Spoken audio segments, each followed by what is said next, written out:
Mozambique, and she's a lady that has set up a company called Nanzika. Nanzika produces natural oils from jojoba, from avocado, for example.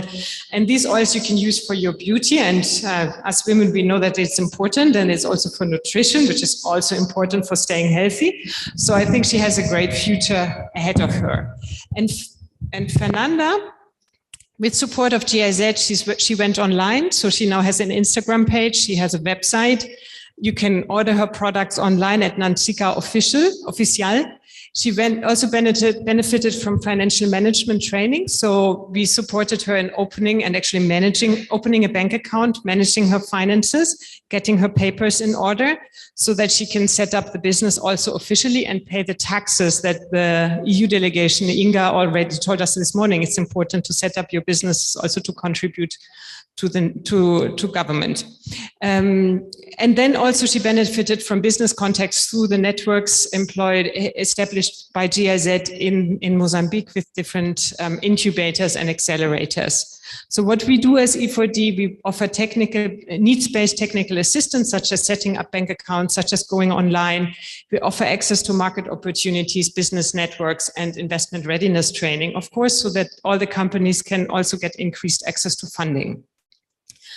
We do that in Ghana, Kenya, Mozambique, Uganda, and Tanzania. And I now lead to component 3. Component 3, we are meeting Chioma, which I'm sure is in the room. So maybe Chioma.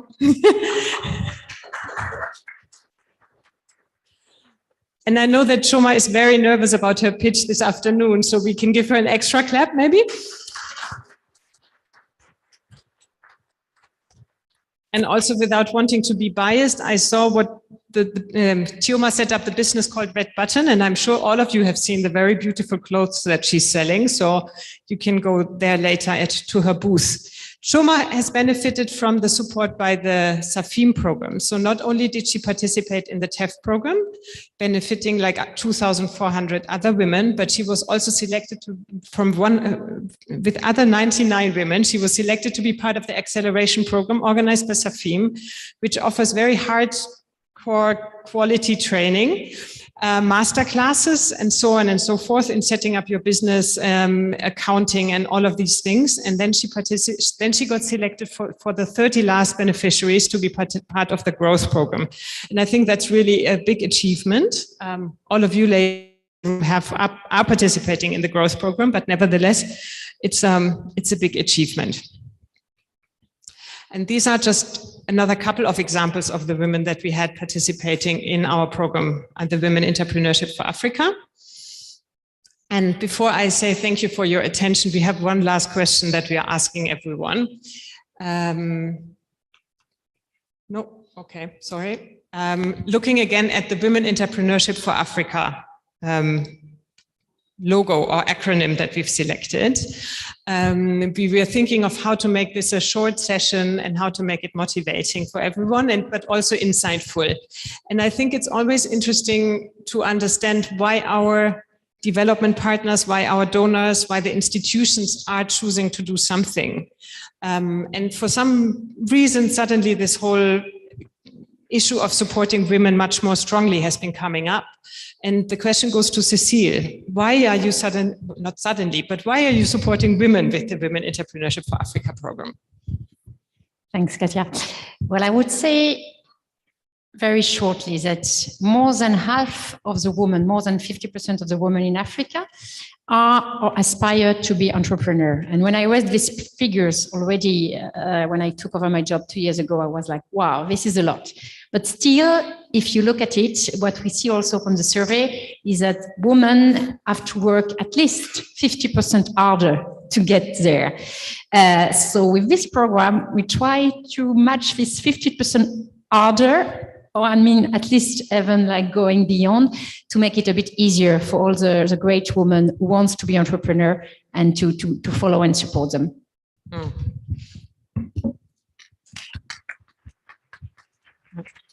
And then, thank you, Cecile. And the next question goes to Fatou on why should we support entrepreneurship?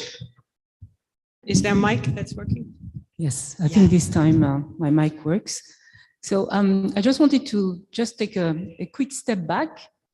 So currently, when you listen to the news, you have the food and gas prices inflation, you have the war in Ukraine, you have the sluggish economy everywhere, you have the lingering migrant crisis, and just as of yesterday, those people stuck on a boat in Sicily, most of them being women, and you just spoke about women and children. At the same time, look at Africa. You know that looking forward, by the end of this century, half of the humanity will be African. And half of those Africans will be below 30.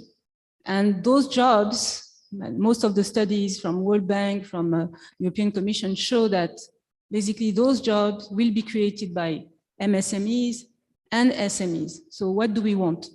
We see in this room basically vibrant young people creating jobs, standing on their own 2 feet, being educating themselves and aspiring basically to build their own countries and staying in their own countries. So I guess that this is why when we work with development partners like you, and looking at basically the prospect of stability, growth, and simply happiness, we have to support young Africans. And us at the Tony Elumelu Foundation, I think we have found the recipe for success. This year, for example, we have received 400,000 applicants, and we will be able to support only a few, perhaps 10%, perhaps 5% of it. But even if we support only a portion of it, looking at our track record, so today we have 16,000 entrepreneurs supported with $5,000 each. They have created more than 400,000 jobs. With our TF Connect, we have empowered through training, business linkages, 1.2 million young Africans, people who are here, who want to stay, who are proud, who support their families, and half of them being women, doing twice as much work as, as the men. So that's why basically we have to continue that path, and we are really very happy that you are here with us. Thank you.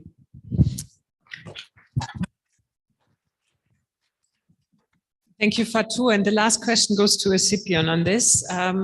Women, we talked about women, we talked about entrepreneurship, so Africa is missing. Why the focus on Africa? Thank you very much, Katia. As I explained, we represent 79 countries coming from Africa, the Caribbean, and the Pacific.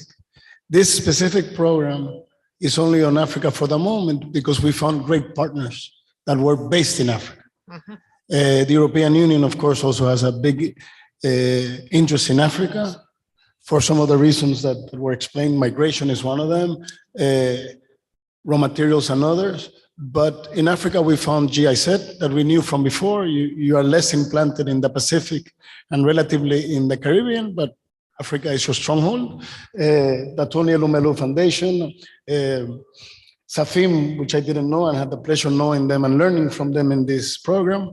I think that everything is about people and about finding good partners. So this specific program we consider in Africa for the moment, I say, because it would be a dream of ours to bring it to other regions. I know that there was a discussion between the Tony Elumelu Foundation and countries in the Caribbean, and we would love to see good programs like this being taken outside of the place they were born. But Africa represents for us 2/3 of our countries. We are 48 states are from Africa. But I think that there is great need and interest to exchange of best practices, because even if this program is solely based on Africa for the moment, with the cooperation with Cecile, we are trying to take the best practices learned to other regions. And that is what we try to do. It's impossible to be able to help everybody in every country of the 79. You explained it very well. Even for Africa, you have too much demands. But together, exchanging best practices and working as teams, we can achieve at least to change some of the situation. Our main objective together with the European Union is to reduce and eventually eradicate poverty. And this program works towards us, so I'm very, very proud to be here with you. And I would say that our Secretary General, Mr. George Revelo Pinto Chicotti, likes this program a lot. He has met already with Tony Elumelu. He works very closely with the Commission.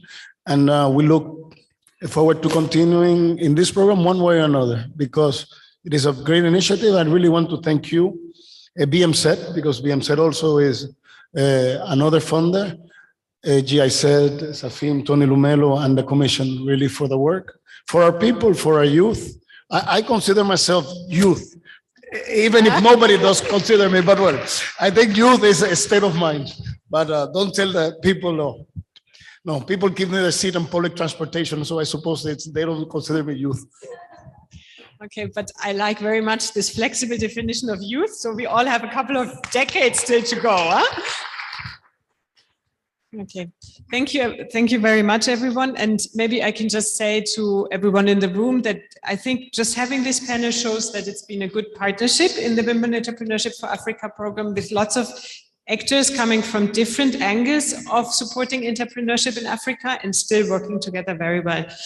Now I would like to hand over to Elizabeth, because Elizabeth, this afternoon is all about the growth program under the SAFI, under component 3, under the SAFI. The ladies in the room are going to pitch in the afternoon, but first of all, let's have Elizabeth introduce the program. All of us, we still stay seated. It's just a couple of slides, and then after that. Yes, please. Hello, everybody. How are we doing? Fine. Are we asleep? Are we feeling good now that we have some food? We're okay? All right. So you already know, I'm Elizabeth. I am from Safim, and as part of the Seed Stars group, we have the similar mission of impacting people's lives in emerging markets through technology and entrepreneurship. So why are we here today? We believe in high growth companies. Now, you may have heard this before, maybe not, but 6% of companies have the potential to create 53% of the new jobs, creating economic and social development.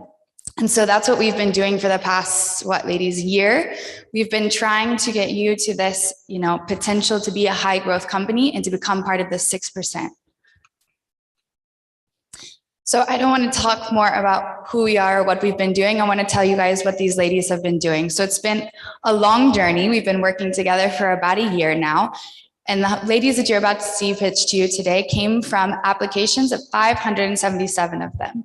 From those applications, we chose 100 that went through, I think, a pretty intensive acceleration program. They had weekly capacity building session, one-on-one mentorship, EIR groups. During that acceleration program, which was 3 months long, they were super, super busy. We then took the top 30 from those 100 and we went to another 3 months of the growth program. Now this time we tried to make it a little bit less intensive, but more focused on the experimentation methodology, which teaches you growth mindset and how to get to the next stage quickly. So really they were able to achieve a lot in 3 months. And now D-Day, we are here. D-Day is demo day, pitch day, and you're about to hear some amazing pitches from amazing ladies. Over the past 3 months, we've been focusing on enhancing their value chain, digital transformation, the R funnel, growth metrics, and also focusing on financing. Those are our key core touch areas during this growth program. Now, they've been super busy. They've had 51 relevant industry introductions. All of them, almost all of them now feel more comfortable being a high growth business. We have also had grant funding, thanks to our lovely partners, of up to 960K. And we wouldn't be here without the support of our partners. So thank you very much. Yes, thank you. Thank you. So I want to get to the interesting numbers before I then introduce you. So just 3 months is a really short amount of time. Just in 3 months, these ladies that you're about to see in front of you increased their combined monthly recurring revenue by 55%. That's a total, as you can see there, of 174,000 in additional revenue monthly. That's really impressive over 3 months. And as Safim, we give them the tools to do so, but we don't do it for them. So this number is totally a testament to what these women have achieved. Together, they have also created in just a few months 120 new jobs. 73 of those are held by women. This is a number that we are extremely proud of and extremely proud of our women for achieving. Now, I don't want to talk to you too long, but I do want to say the women that you're about to see, they are daughters, they're mothers, they're wives, but most importantly, they are strong, impactful entrepreneurs who are making a change in this world. And I am so humbled and inspired by them every day. So I am really proud to present them to you now.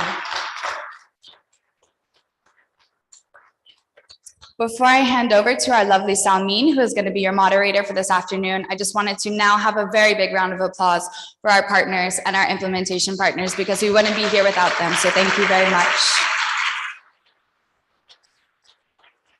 So without further ado, I will hand over now to Salmin, who will run this pitch session. Salmin. Thank you. Thank you. Hi, everyone. My name is Salmin, and I'm the entrepreneur in residence at Safim. So I've been working with these entrepreneurs for the past year, and it's amazing to see them here today pitching. Good luck, everyone. The pitches are 3 minutes, and the meetings, the one-on-ones later, are for more in-depth conversations. So we start with Africa Wealth Initiative, an on-demand delivery solution that takes fresh agro-produce from farms to homes. Welcome to the stage, Rebecca.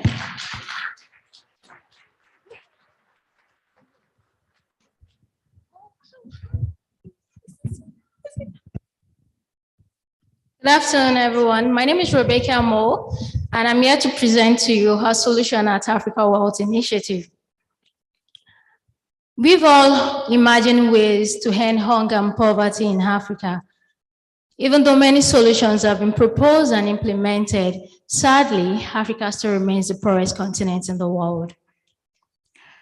Rural poverty is causing forced migration. 59 million African children are forced into labor.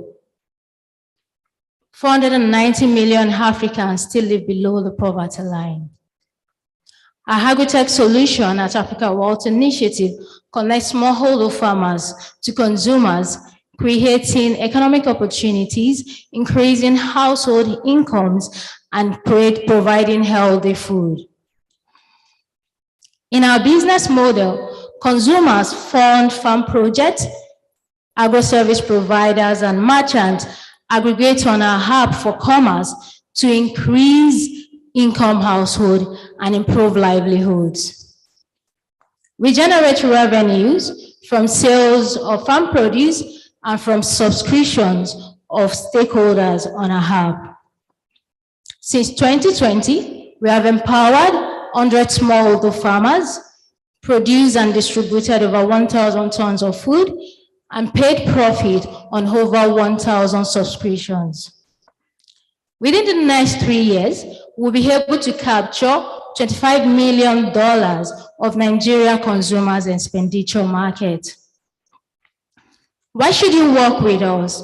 We are different because we create farm clusters in our impact communities, and we also process the harvest within this community, improving the livelihoods of thousands of rural dwellers and increasing household incomes for consumers.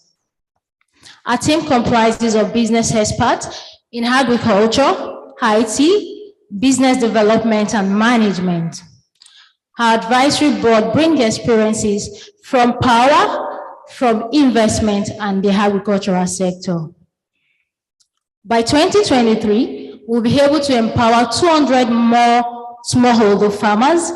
By 2025, we'll be able to generate 1 million purchases on our hub.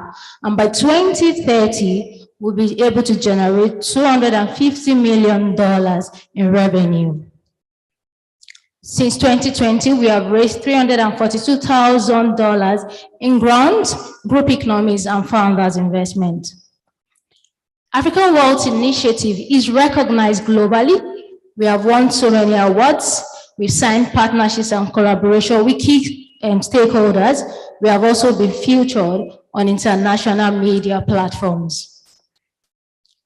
To be able to achieve our goal of imparting 10,000 smallholder farmers by 2030, we need $1.2 million to build the first RDI in Fiditi, buy more farm machineries, and complete our eDrive technology platform to improve the livelihood of thousands of rural dwellers and increasing household income.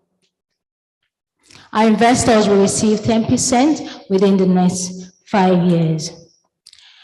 In Africa, ladies and gentlemen, in Africa, economic development from agriculture has been proven to be 11 times more effective at reducing poverty than any other sector. And our expenditure as consumer is estimated to reach $2.1 trillion by 2025. Our collaborative effort will be able to transform Africa's economy. So I invite you all to join me today to build a healthy and wealthy Africa, because our Africa has no business of being hungry or being poor at all. Thank you. My name is Rebecca. Thank you, Rebecca, and thank you to Africa Wealth Initiative. Next, we have Gloria with Women Smiles Uganda, that provides affordable, reliable, and modern training in sustainable vertical farming. The stage is yours. Good afternoon, ladies and gentlemen. My name is Nandaola Gloria, co-founder Women Smiles Uganda. Katanga slum is where our story begins. Growing up in Katanga slum, Liliana Chigozi experienced hunger and poverty with her family. There are times when they had only one meal a day, and other times they could sleep on empty stomachs. Losing her baby sister was the most terrifying moment for her and the entire family.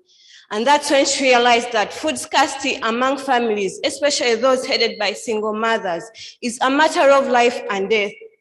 And as she grew older, she promised herself that she needed to do something to change the experience of teenage mothers, women and youth living in other sub-communities of Africa, especially those living in urban slums. Can you imagine? In Uganda, 6 out of every 10 people are chronically food insecure, the most affected being women who lack access to land for agriculture, and children, whereby 29% of children are stunted, 15% die of hunger and malnutrition. This is very alarming. At Women Smiles Uganda, we believe in a world where women have access to opportunities and children have access to good quality foods. At Women Smiles Uganda, we hope to improve the life of women through providing affordable trainings in sustainable vertical farming concepts, and this hopes to build their capacity to utilize the small spaces to grow crops for food and livelihood. During our trainings, we assist our clients to set up eco-friendly, high-quality, adjustable vertical farm units, which use less space and water for crop production, with a particular focus on ecological regeneration. Our vertical farm unit is a garden in a box made out of recycled plastic waste and wood, and it can be placed in any small space you can think of, be it walkways, verandas, backyards, and it can accommodate up to 200 variety of crops, such as vegetables like spinach, skuma wheat, food spices like oatmeal, onions, and fruits like strawberries. And you can also grow heavy feeders such as maize on top of our vertical farm unit.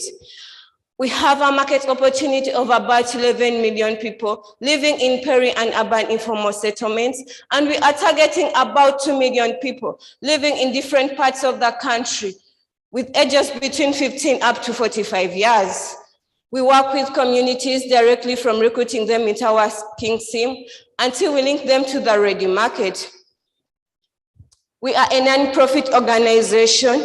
However, to make our operation sustainable, we charge an affordable amount of $25 for our trainings and $50 for our vertical farm units.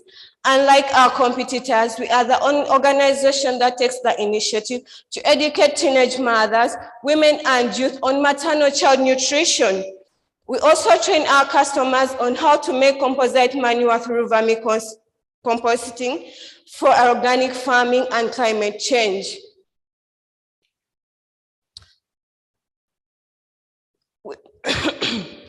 So far, We pushed into market in 2018, and currently we are working on our digital training platform to easily scale, all thanks to the WE4A support and funding. For this year, we've increased our revenues by 60%. And in the next few years, we are focusing on scaling to other districts. So far, we have set up 5,000 vertical farm units and 2 demonstration farms. And in terms of customer revenues, I'm happy to say that about 2,000 of our customers have sustainable incomes and can earn up to $300 per month out of their produce. This is our lifetime revenue of about 250,000 USD, and it has been increasing gradually. To create this impact, I do not work alone. Rather, I work with a team of 18 full-time people. And this is our management team. That is Ms. Liliana Chigozi, the co-founder and executive director. We are currently fundraising for 200,000 USD, and this will be used for our digital marketing campaigns, supporting more of communities through setting up demonstration farms. These are the partners we work with. That is the Tony Elumelu Foundation, Kampala City Council Authority, Imagine Her. Join us today and let's create a safe, resilient, and sustainable communities. Thank you.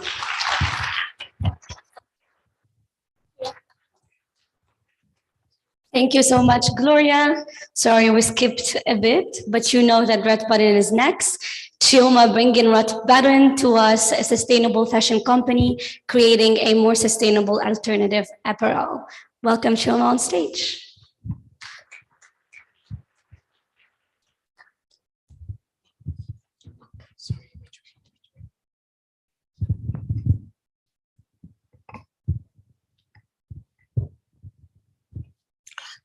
Good afternoon. Red Button is an innovative and sustainability-focused fashion company. What we do is that we fuse eco-friendly materials from upcycled industrial and agro waste, upcycled textile waste to create female apparel, just like what I'm wearing. Our sustainability story revolves around the coastal city of Lagos, where I live. We are faced with the menace of water hyacinths. It's an invasive seaweed that disrupts economic activities on the waterway. What we're now doing is transforming this material into fiber for fashion production. And through this, we've created a whole new economy out of this environmental hazard. We've empowered over 300 women in these rural communities who are hand weaving and hand dyeing and chiseling coconut shells into buttons that we use for fashion production. We have an array of products for fashion, for professional women. We've recently deployed a new QR code technology for supply chain transparency. So what this does is our customers all over the world now can scan the QR codes on the labels of each garment to view the supply chain details. This is also a way label for authenticity. We have featured on some of the biggest fashion platforms around the world, including the Mercedes-Benz Fashion Week, the United Nations Environment Assembly, Lagos Fashion Week, Vogue Elle, and so on. Since 2022 that we transitioned into the ready-to-wear model, we have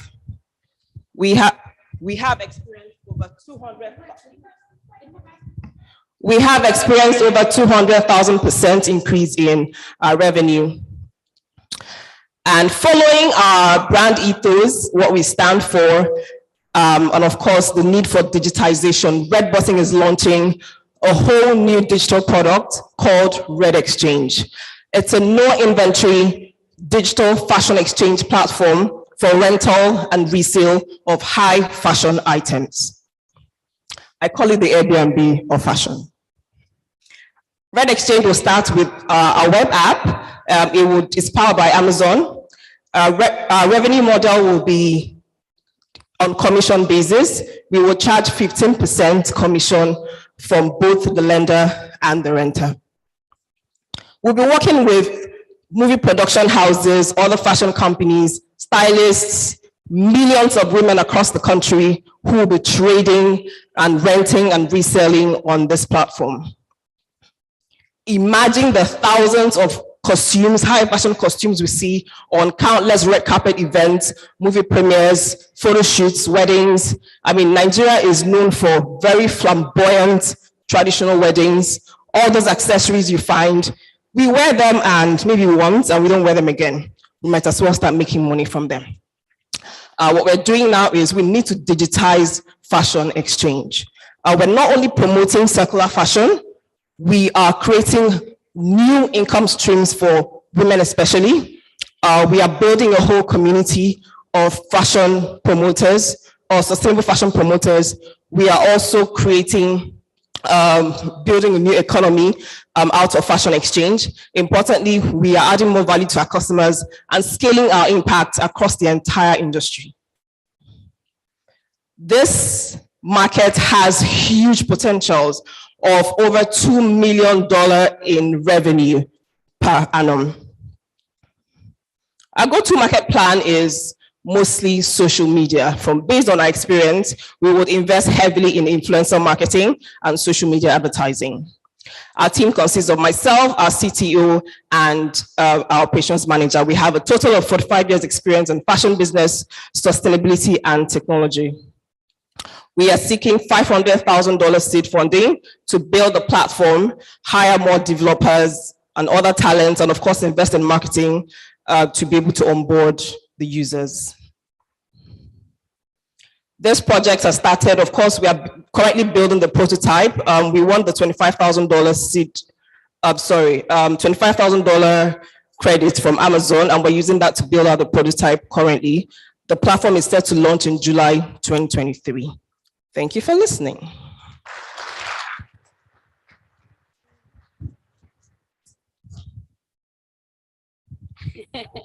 Thank you. Here you go, Queen. We're all living in Choma's world. Next, we have Eco Hustle with her product Recycle-moi. Lalita, come on stage and please do equip rural African women with affordable, effective, biodegradable sanitary pads. Good afternoon, everyone. It's me again. So my name is Lalita Jangi, and I'm from the beautiful island of Mauritius. And I am also the founder of a company called Eco Hustle. Yes. And Eco Hustle, we have two eco-friendly brands known as the name of Recycle-moi and Sakili. Recycle-moi is the production of natural and biodegradable sanitary pad. And Sakili is another brand where we upcycle advertising waste. And I'm here today to talk about Recycle-moi. So in Mauritius, we had a major issue about menstrual waste. And I happened to have a sickness called endometriosis. And this thing was causing me a lot of harm because unlike other women who have their mens for like 4 to 5 days, I used to have mine for 10 to 12 days. So after using the regular pads for 10 days, I end up having rashes and foul smell and irritation that eventually developed in much more dangerous issues. And I'm sure many women in this room today, we've all faced this problem with plastic sanitary pad. So I went into doing the research of why I was having this issue and what is causing this problem. Then I realized that most of the sanitary pad that we use, they're made of plastic. And we had to find a solution for that. And obviously plastic, it's something that will dump and will be there, will stay in the environment for like 100 to 200 or more years. So I created Recycle-moi. Recycle-moi is the fruit of 2 long years of research and innovation.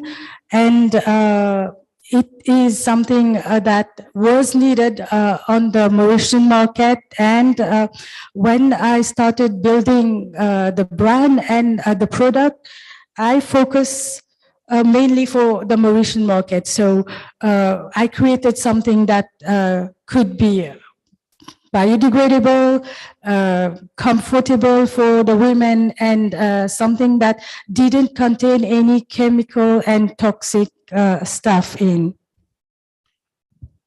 So we launched the product in October 2019, and up to date, we are in most of the supermarket and pharmacies, and we have secured a market share of 23%. Just recently, we started a collaboration with the Seychelles and Maldives. And now my target market is the sub-Saharan Africa, because I realized that the problem that I was having in Mauritius is not just something that could, like, it's not just a solution for Mauritius, but it could reach a bigger market. And there is a demand and there are problems, and Recycle-moi is the solution to a bigger problem that exists in Africa and definitely beyond the continent. So my current project with Recycle-moi is the introduction of a vending machine, which we did last month. And our plan to scale is to expand our product line, and we are doing the baby diapers. So I have my first prototype that I brought here. You can visit my stand. And we are also exploring other fibers, which are the banana and the water yasin from Zambia. And the long-term goal is to eventually create a blueprint of Recycle-moi so that we can have our production in different parts of Africa, because from Mauritius, having the production and exporting, that would cost a lot of money. So the long-term goal is definitely bringing our whole knowledge and skills to different countries in Africa and bring the solution there. So the ultimate goal is obviously creating 100% made in Africa product, because right now the raw material that I'm using for Recycle-moi, I'm importing them from India and China. So the PLA, the bioplastic part, it's from China, and the fiber itself, it's from India. While we do have the resources on the continent, it's just that I'm coming to it. This is my team, by the way, who I'm really grateful for, and I stand in front of you today because of them.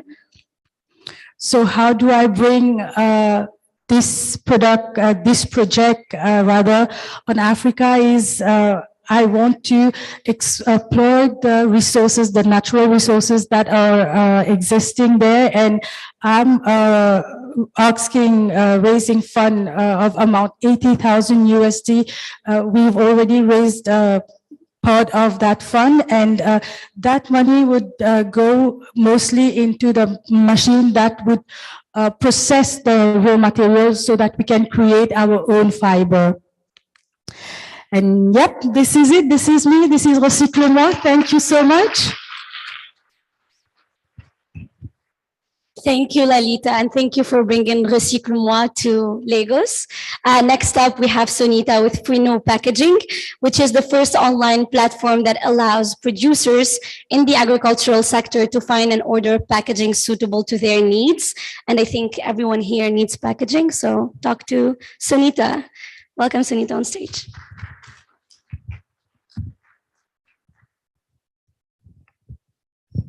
Bonsoir tout le monde. Hi everyone. In Africa, more than 200,000 agri-food products are created every year. It's enormous, right? However, a large part of these products are struggling to convince the local consumers into position themselves in face of international competition. Why? Because these products are poorly packaging. The packaging can therefore determine the failure of the success of an entrepreneur in agri-food sector. That's why our startup has set up a biodegradable packaging production unity entrepreneur to find the appropriate packaging for their product through our online website, agripack.store. So how does it work? They just need to go on our website, www.agripack.store, order directly and have it delivered to their home. They can discuss directly with our expert to get advice on their product, packaging, or branding.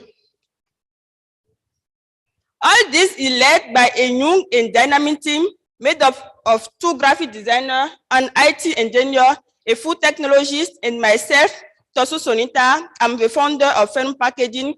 We are based in Benin Republic. The agri-food sector in Africa is estimated to $300 billion. Estimated to $15 billion, our target market is made up of small and medium-sized enterprises in West Africa countries. Our business model is based on the sale of packaging, graphic design, branding, or agri-food product distribution through our supermarket network. To date, we deliver more than 5 million packaging across certain countries such as Niger, Togo, Burkina Faso,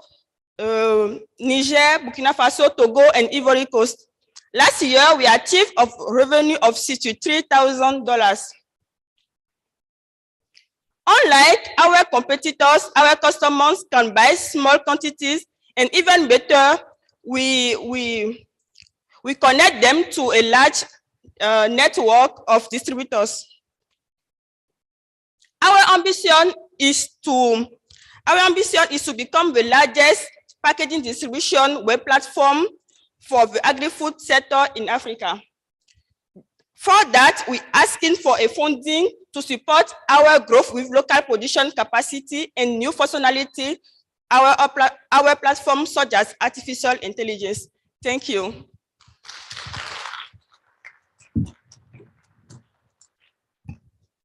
Thank you. Avec plaisir. Thank you. And we have next up Cosmotive and Blondine. Welcome on stage to talk about her social enterprise that focuses on improving reproductive, maternal, and child health.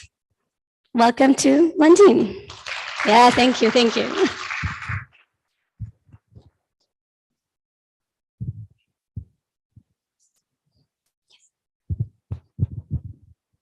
Good afternoon, everyone. Hi. Yes, when you hear Cosmotive, think about paving menstrual freedom for girls and women in Africa. 128 girls miss school due to the lack of awareness and the lack of menstrual products to manage their menstrual hygiene. And that is 5 days a month. That is 60 days in a year that a girl will miss school just because they can't afford to buy menstrual product. And apart from that, we know that disposable pads that are not eco-friendly, they harm our planet, like 4 times as plastic bags. So with Cosmotive, we bridge this gap by producing reusable sanitary pads that is eco-friendly and affordable for every woman. And we also provide an information platform to cover the whole of information and the product. And our Cosmo pads is cost-effective, it's super absorbent, and it's breathable. It's made with 100% cloth that is non-toxic, and these clothes last for 2 years. And using one Cosmo pad equals like it's like using 100 disposable pads in the long run.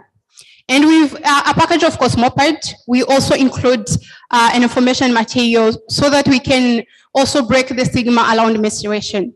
So with Cosmo pad, we believe that no girl should miss school due to the menstruation shame or the lack of products to manage their menstruation. Our market size, it can be to the $1.61 billion in the whole Africa. Our serviceable obtainable market is $640 million in the whole Africa. And our target market, if we see all demonstrating girls and women aged between 15 and 35 in Africa, we target the low and middle income. And our competitive advantage so far is that using Cosmopads, we save 88% of your money compared to using a disposable product.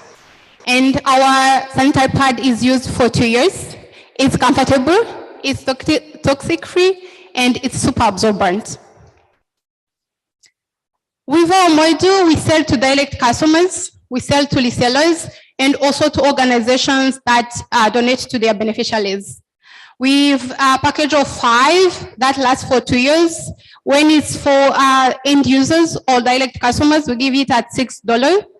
And for those who are wholesalers or those who are buying in bulks, it's $5. And we also use a subscription model on our web shop. We've had this in the 4 years that we have been making Cosmopads. And this year, due to the new investment that we had for our growth, we are expecting to get to 210,000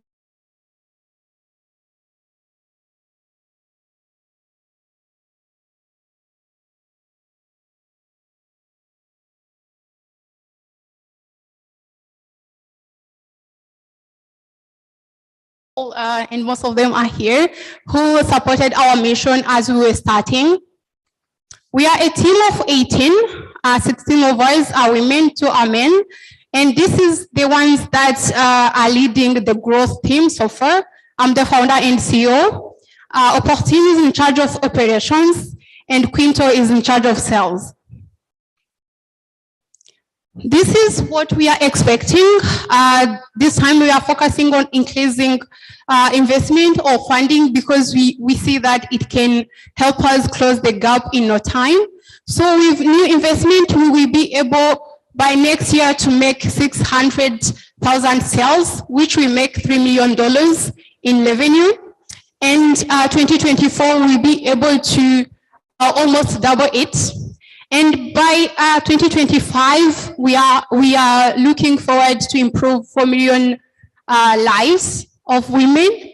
And with this, if we are able to do this, we'll be able also to impact on the environment, because this will be saving around 2 billion, preventing 2 billion disposable pads to be thrown in the environment. So our ask is $1 million to be able to improve our manufacturing plant, to bring in a new, growing our team, bringing some automation in our processes, and tapping into new markets in Africa. Thank you.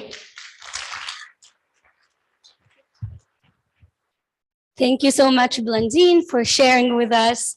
Next up, we have Jocelyn with Farm on Wheels, which is providing farmers access to inputs, services, and market on credit at a 0% interest. Welcome to stage, Jocelyn.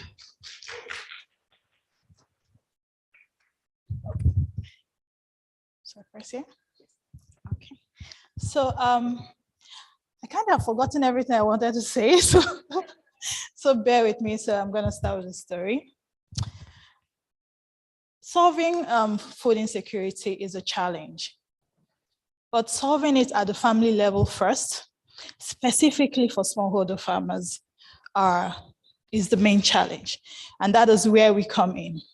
Now imagine being a smallholder farmer and you have a hectare piece of land, which is expected yield of 25 bags, for example.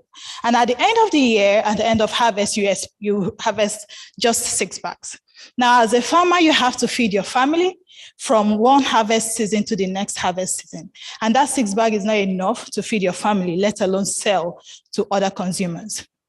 So at Farmer, because we have from community engagements, we've noticed 8 out of 10 smallholder farmers lack access to quality inputs, credit facility, and post-harvest assistance. And at Farm on Wheels, we provide our farmers with inputs services, and market linkages. Inputs such as seeds, fertilizer, and agrochemicals, access to credit facility at 0% interest rate, access to market, storage, insurance as well. Oof. And this is how it works. Our target market are smallholder farmers who farm less than half a hectare piece of land every year. So we grow them from smallholder to commercial farmers over a period of 3 years. So we onboard them on our web and mobile app, which gives them access to the inputs, training and extension services, and market linkages. Then we also provide them post-harvest assistance, which includes processing, sales, and connecting them to other markets.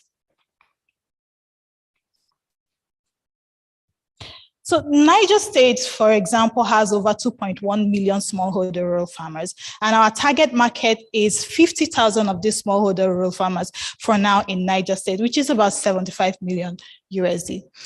60% of the smallholder farmers we work with are women, and 75% total of our target market are smallholder farmers, and we have agro-processing companies making up the remaining 25%. Our competitive advantage includes our interest rate, which is at 0% interest rate, our repayment model, which is in farm produce equivalent. Then for our product, which is Jojo rice, we give them a competitive price with quality products, and we are very gender focused. We have 3 major revenue streams, which is from sales of farm produce and also input distribution and registration by our farmers. So from 2018, when we started, we've generated, we've had over 500% in growth in revenue, and also with the number of farmers we work with. So we have till date trained over 12,000 farmers, and we have empowered over 1,800 farmers with inputs ranging from half hectare to 1 hectare per farmer. This is our team of, we have a total of over 45 years experience with our team, and we have a total number of 15 personnel in our team. And we're looking to raise funding to fund our strategic initiatives over the next 5 years, which includes increase our production in seed and also onboard over 10,000 farmers and increase our production capacity in the rice processing venture. So I want to say that in what Farm on Wheels is doing, we have vertically integrated in every stage and processes of our activities. We have integrated by producing inputs. We have started input production for our farmers, and we've started producing seeds, certified seed.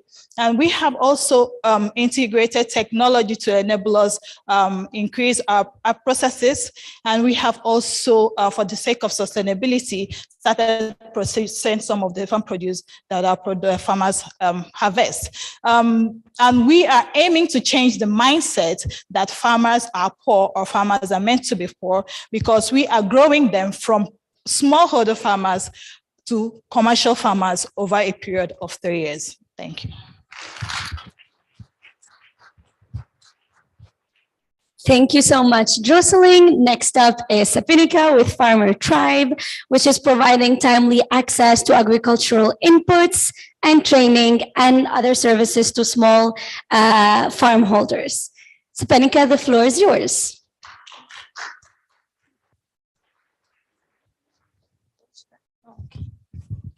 Hello, ladies and gentlemen.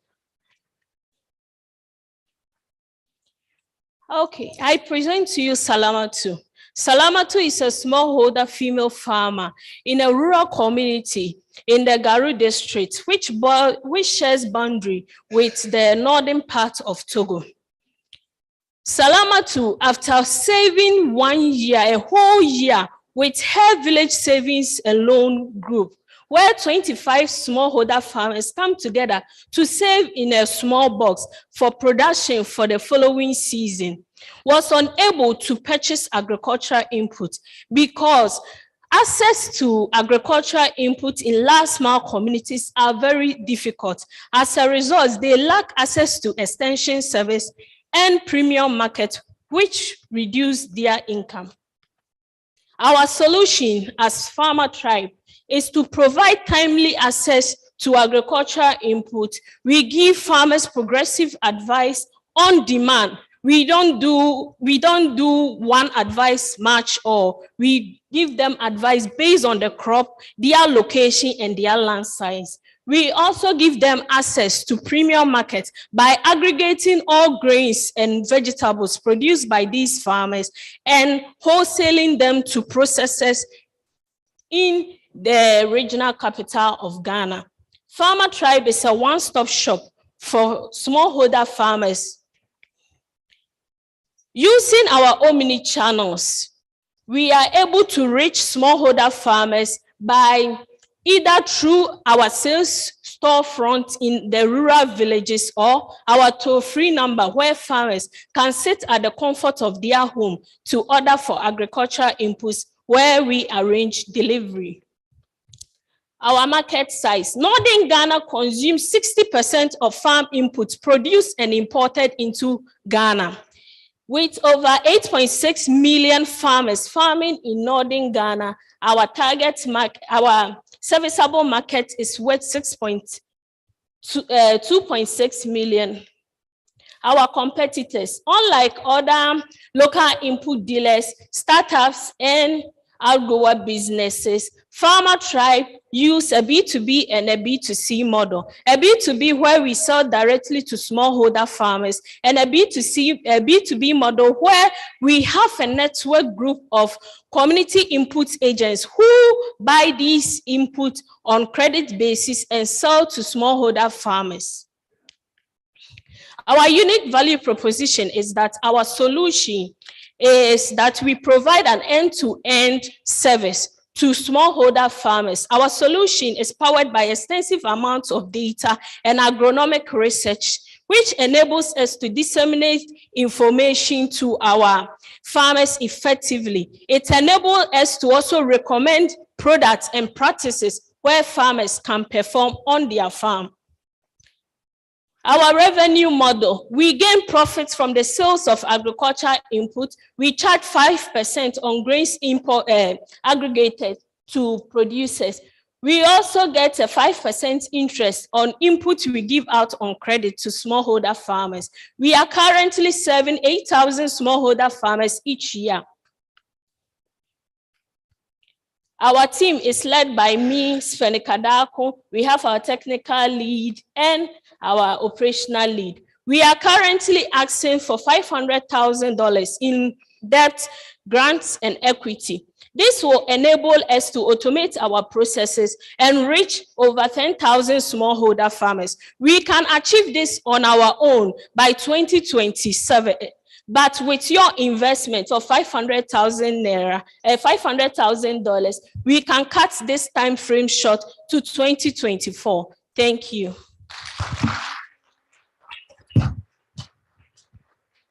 Thank you, Sapanika. Before we go to the next startup, I have to say that we need to stick to the 3 minutes rule for the pitch. So once you hit 1 minute, Alberta there is gonna do this, gesture this to you, and that means that you have 1 minute left. And I'm gonna get closer here, so apologies ahead of time. Next up, we have Farmio, and Farmio leverages precision farming techniques to provide affordable greenhouse farming. Welcome to stage. Thank you. Good day, everyone. I trust you had a great meal. Now, my name is Anapoka Dazabra. I'm a co-founder and CEO for Farmio Limited. Now, about 70% of our food is produced by smallholder farmers globally. 43% of this are female farmers. In 2019, I met a young woman who owned about 15 acres of farmland. She had been farming or trying to farm for close to 4 years. She was ready to give up. And when we went into it, her problems could all be traced to the fact that she didn't know what to grow, when to grow, or how to grow. This is furthermore compounded by the fact that over 60% of industries globally are unable to source their fresh farm produce from Africa, when we in Africa have the capacity to feed the whole world. Formio solves this problem by leveraging on precision farming techniques, circular economy principles, and greenhouse farming technologies, where we provide affordable greenhouse farming systems made of bamboo, waste metal, contributing significantly to clearing the world of waste, and also ensuring organic production, reducing the level of harmful pesticides that we find in our food produced on our markets.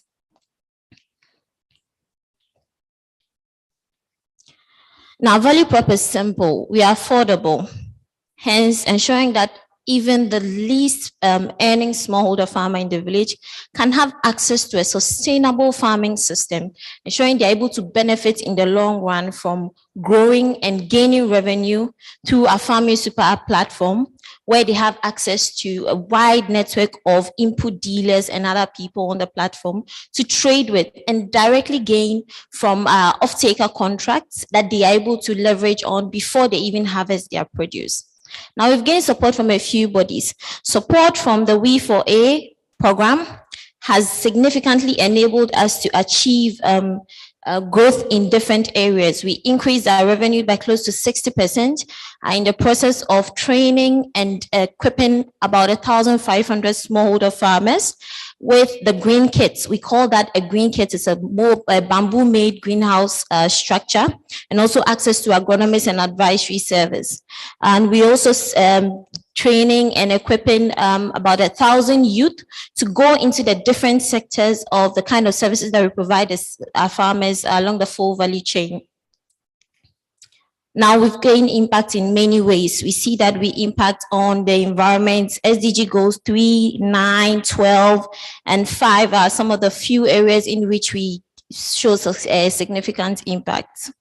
Now, ask is $250,000 that is to go into the development of our Farming Super App platform, where we are linking farmers to an investment platform, crowd farming policies. The fact that all of these services exist, but in isolation, and there is a lack of connectivity among farmers within the space to have access to all of these things in one area. The We4A support is even going into the development of the USSD and call centers platforms, where our farmers can easily reach us at any point in time.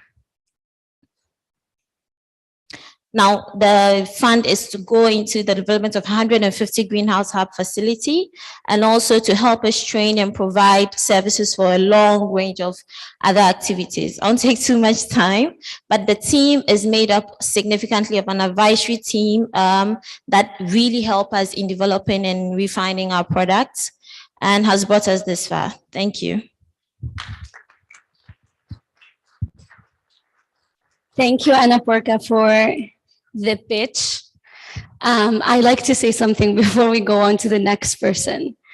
If you are gonna run through the slides, because it's less than 3 minutes, focus on the ask and traction, please, and roadmap, please.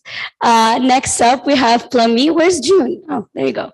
Plumby, a Kenyan-based female-owned agro-processing company formed to offer affordable, functional, and nutritious food. Please welcome June on stage.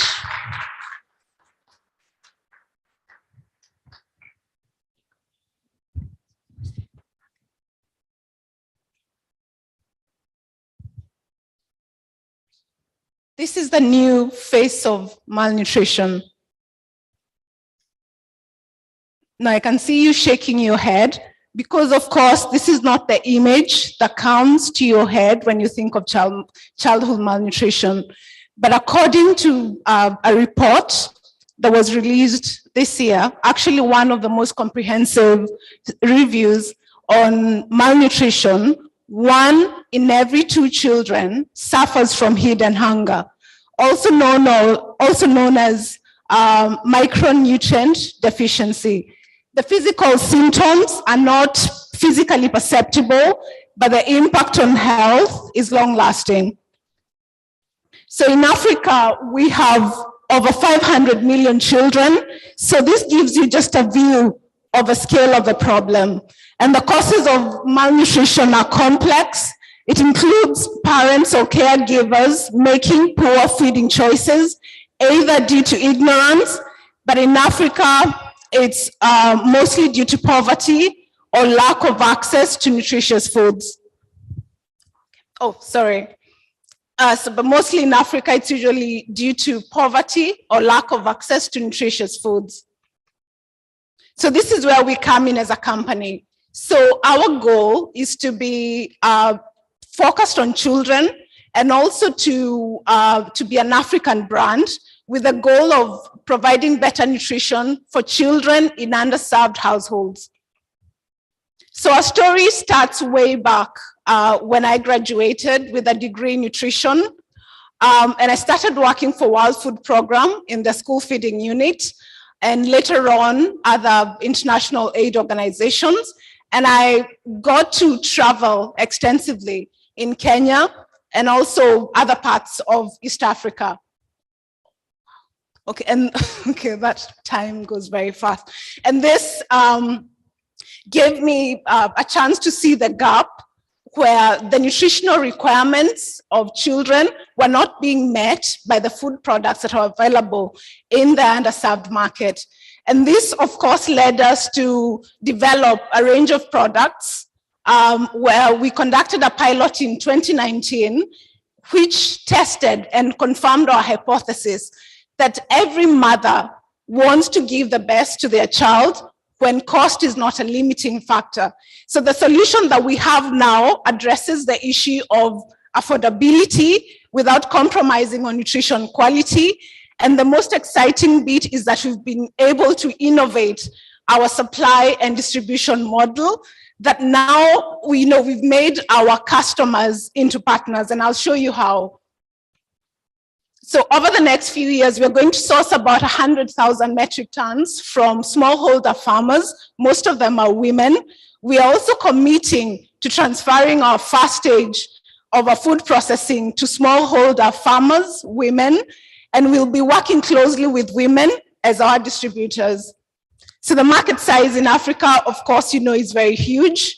And the population of children is projected to reach 2.5 billion.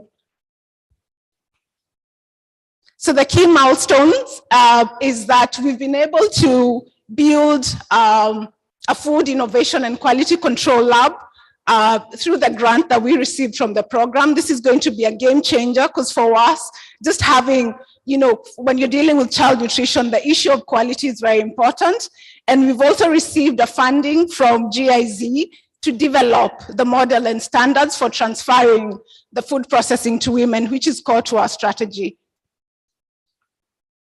So the ask is 200,000 USD, which will mainly go into asset financing and also working capital.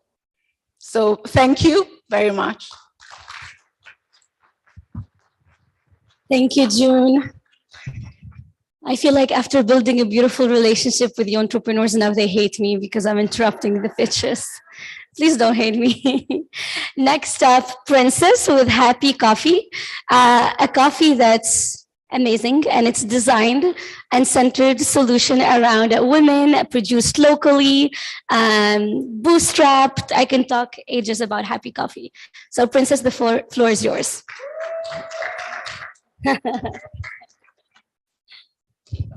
Thank you. Good afternoon, everyone. My name is Princess Adeyinka Tekena. I am the founder of Happy Coffee. But before we start, I need you to grab your phones and Google Happy Coffee. That's one. I need you to Google Happy Coffee. Okay. Happy Coffee is a Nigerian indigenous brand and solution company. Currently, our goal and our mission is to empower and enrich the lives of 1 million players within the African coffee value chain. Currently in Nigeria, 95% of what we drink as a country is imported into our borders. More than 80% of the coffee that is grown in our country goes to waste. Our solution is very basic and it's very important, and it's basically built on one premise, is to boost local production and ensure that we drink local. However, I'm going to ditch this speech at this point And the reason is because I like to speak from my heart regarding the brand that I built. And I'm speaking on 3 premises. And the first one is, I'm speaking to my president, Mohamed Buhari, today to please, before he leaves office in 2023, to pass the first national bill for coffee, would ensure that farmers and entrepreneurs like myself in the coffee value chain have the opportunity to grow a brand that is African and is African-centric. Secondly, I would like to speak to the private sector. The reason why I'm standing here today as a young entrepreneur was because I got additional funding from the EU and the We4A program that allowed my business today to be able to process at least 100 kg of coffee daily, weekly, and most importantly, that bootstrapped my business to where it is. And thirdly, I'd like to speak to young Africans who are listening to me on air today. Your dreams are valid. When I was 16, my dad was killed on the streets of Lagos. About 5 years ago, I lost my sister to childbirth injuries. And today I'm able to build an African dream that only many people would be able to dream of. A couple of years ago, I also took a one-way flight back to Nigeria as a young Nigerian American to build the Nigerian dream. And I'm telling every African listening to me right now, your dream is valid. If you're an investor in this room, this is the brand to invest your funds. In a few years from now, I will run for the office of the President of Nigeria.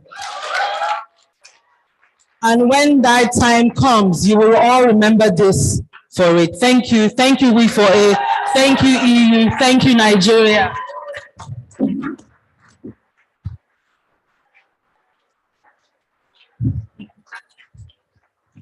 Okay, let's go home. That's done. Thank you, Princess. Okay. Oh, did I go to another person's slide? It's still Princess. There you go. 2-year plan, growth strategy, forecast. Stop there for a bit, forecast. And the ask is 100K, just so you know.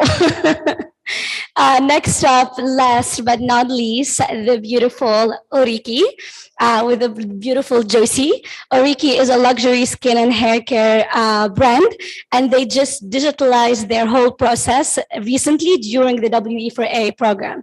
So the stage is yours, Josie. Hi, everyone. It's really hard to come after Princess.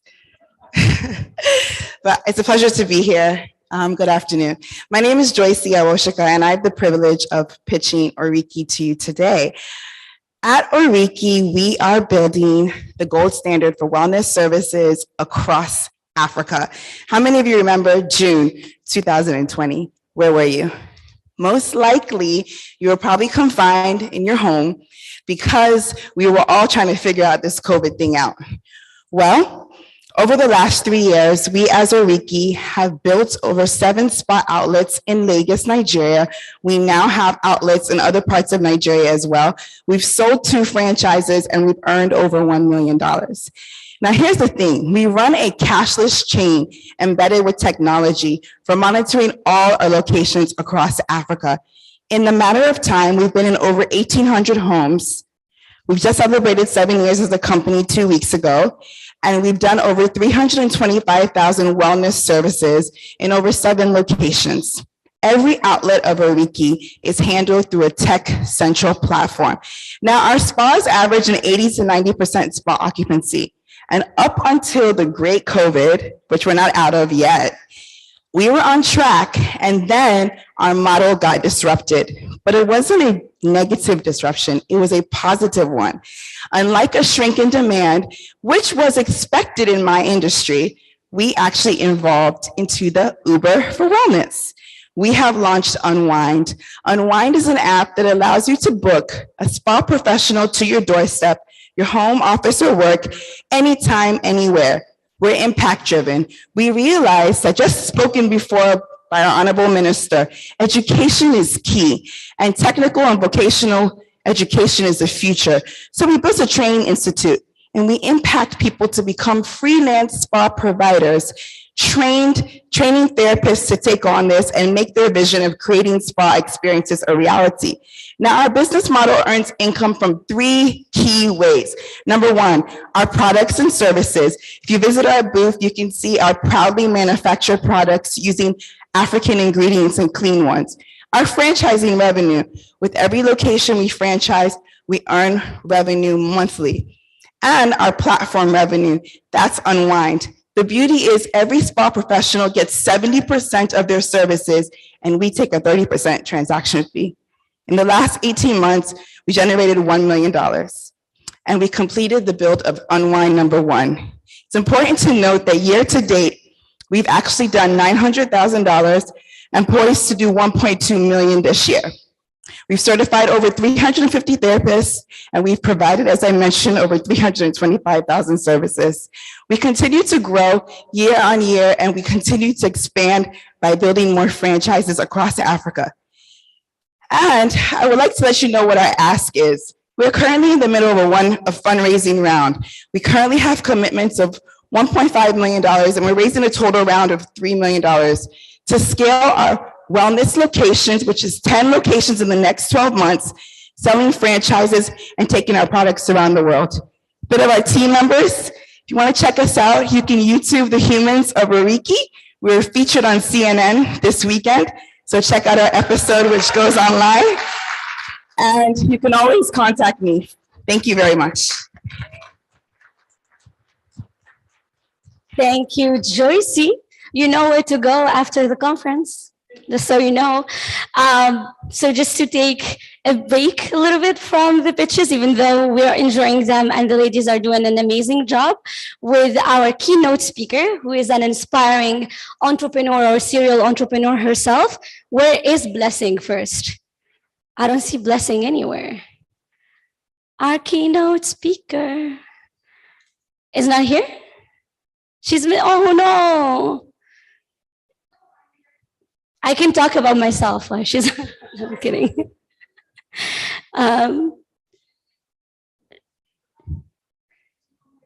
Okay, then we could have our 20 minutes break, and then when we come back, we have our keynote speaker. Thank you so much for your time.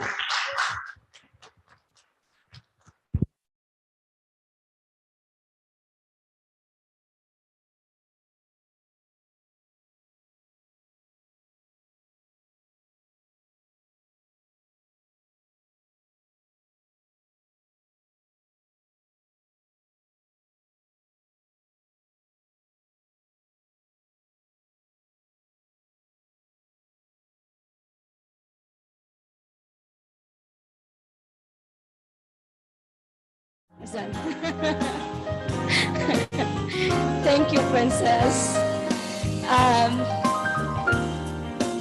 Okay. Oh, did I go to another person's slide? It's still Princess. There you go. 2-year plan, growth strategy, forecast. Stop there for a bit, forecast. And the ask is 100K, just so you know. Next up, last but not least, the beautiful Oriki with the beautiful Joycey. Oriki is a luxury skin and hair care brand, and they just digitalized their whole process recently during the WE4A program. So the stage is yours, Joycey. Hi, everyone. To come up.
Everybody, we're about to begin. Please make your way back to your seats.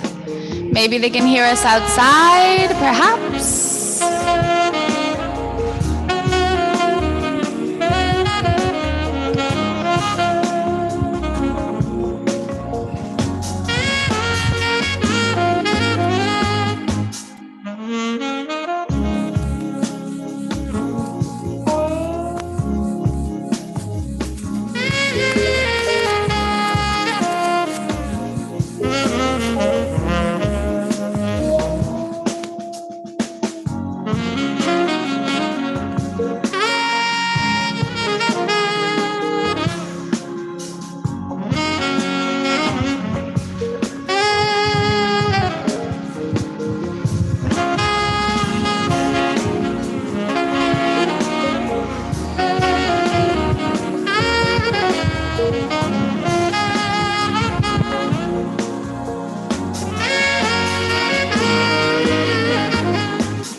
Hello, everybody. Welcome back. Welcome back. I hope that was a nice stretch of your legs. So I want to go back because we had Blessing up and I mixed up her time. So that is why she was not in here ready for her keynote, but now she is here with us. So I would like to invite to the stage Blessing Abang. She's a co-founder of Ingressive for Good, an ed-tech nonprofit increasing the earning power of African youth. Blessing, if you would mind joining us on the stage, please. I'll let you introduce yourself even further to everybody. If you guys can please give Blessing a round of applause. Thank you, dear. Thank you so much. So sorry I had to make you guys wait. I was here earlier, but then I guess the time got mixed up, but I'm here now. Yay, right? Hi, everyone. So I'm not going to bother introducing myself because I'm going to tell you a story that's going to introduce me. Like everything I'm going to tell you throughout my keynote, which is more of like me share my story. It's my story. So it's not a bio, but it will help you get to know me better. And I hope that it inspires you to do more. I'm so proud of all of the women here who have taken on this challenge to build great businesses. It can be easy. I know it's not easy. So give a good round of applause for yourself for the work that you have done. Thank you. Okay, so let's just get right into it, right? The people who know me have heard me say this story a few times, but I'm happy to share it one more time. So my name is Blessing Abang, and I started off wanting to become a medical doctor. So technically, I should have been Dr. Blessing Abang, but that didn't quite work out. What happened instead was, I was going to be a neurosurgeon. I was going to treat people, operate their brains. I was really fascinated. And this dream started because my dad had an encounter, a health encounter. And in my mind, a doctor saved his life. So I also wanted to be able to save other people's lives. That's what inspired me. And it was such a strong inspiration if you really think about it. So I started my life hoping to be a medical doctor. I would run around the compound. And when people would visit, they would say, "Hello, Blessing Abang." And I'd say, "Oh, no, don't call me Blessing Abang. Call me Dr. Blessing." And it meant a lot to me at the time, right? And then I got into school. I took a paramedical course, biochemistry. Any biochemists in the house? None. Wow. Okay. I'm the only biochemist in the house. Yeah, so I took a paramedical course, I think biochemistry, and it was interesting. It was very interesting. I wouldn't knock it down. It was such a great experience. And then I went on IT, so that's like internship. And I did internship in a plant organization and a virology organization. And it was great. Again, not knocking it down. However, it was very monotonous. And I became concerned. I was like, there has to be another way to save people's lives. You know, the scale of the impact that I want to make, I'm not getting it here. And the other part was the fear. And this is the honest truth. Don't tell anyone I told you this. But it never occurred to me that it would be difficult to communicate loss. You know how you're responsible for someone's life. So yes, I want to save lives, but do I have the power and like, do I have the strength to be able to face someone else when I can't save their loved one's life and tell them, sorry, your loved one didn't make it. So that really scared me. And I faced this fear while I was in the virology part of things. We're working with HIV patients. It was really interesting. Like we lost a couple of people because we had to tell them it was interesting. So that just dawned on me. I was like, no, I don't want to do this. There has to be another way. And I challenged myself and I tried something else. I went back to school, joined this really interesting club, was given this assignment to write down a business plan. How many of us have written business plans here? Yeah, that's not an easy task, you know. I loved it, which is weird.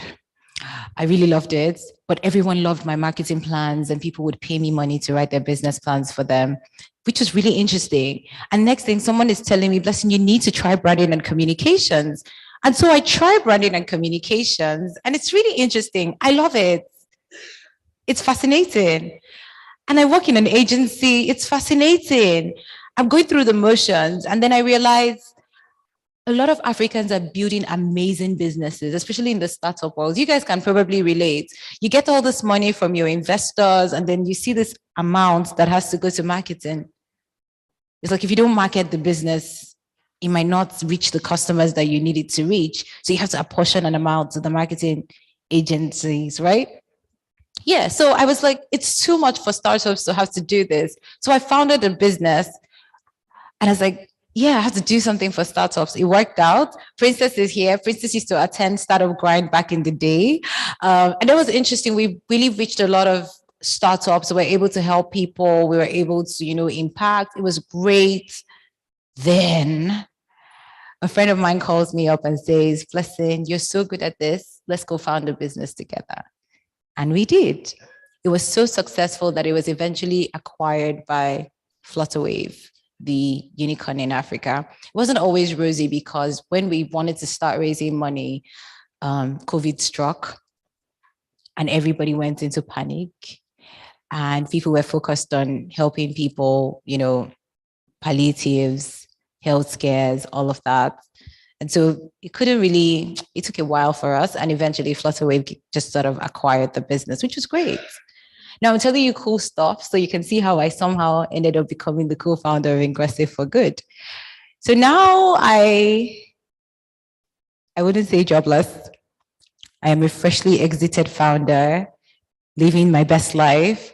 And then my friend tells me, Blessing, I have this really great idea. Let's figure this out.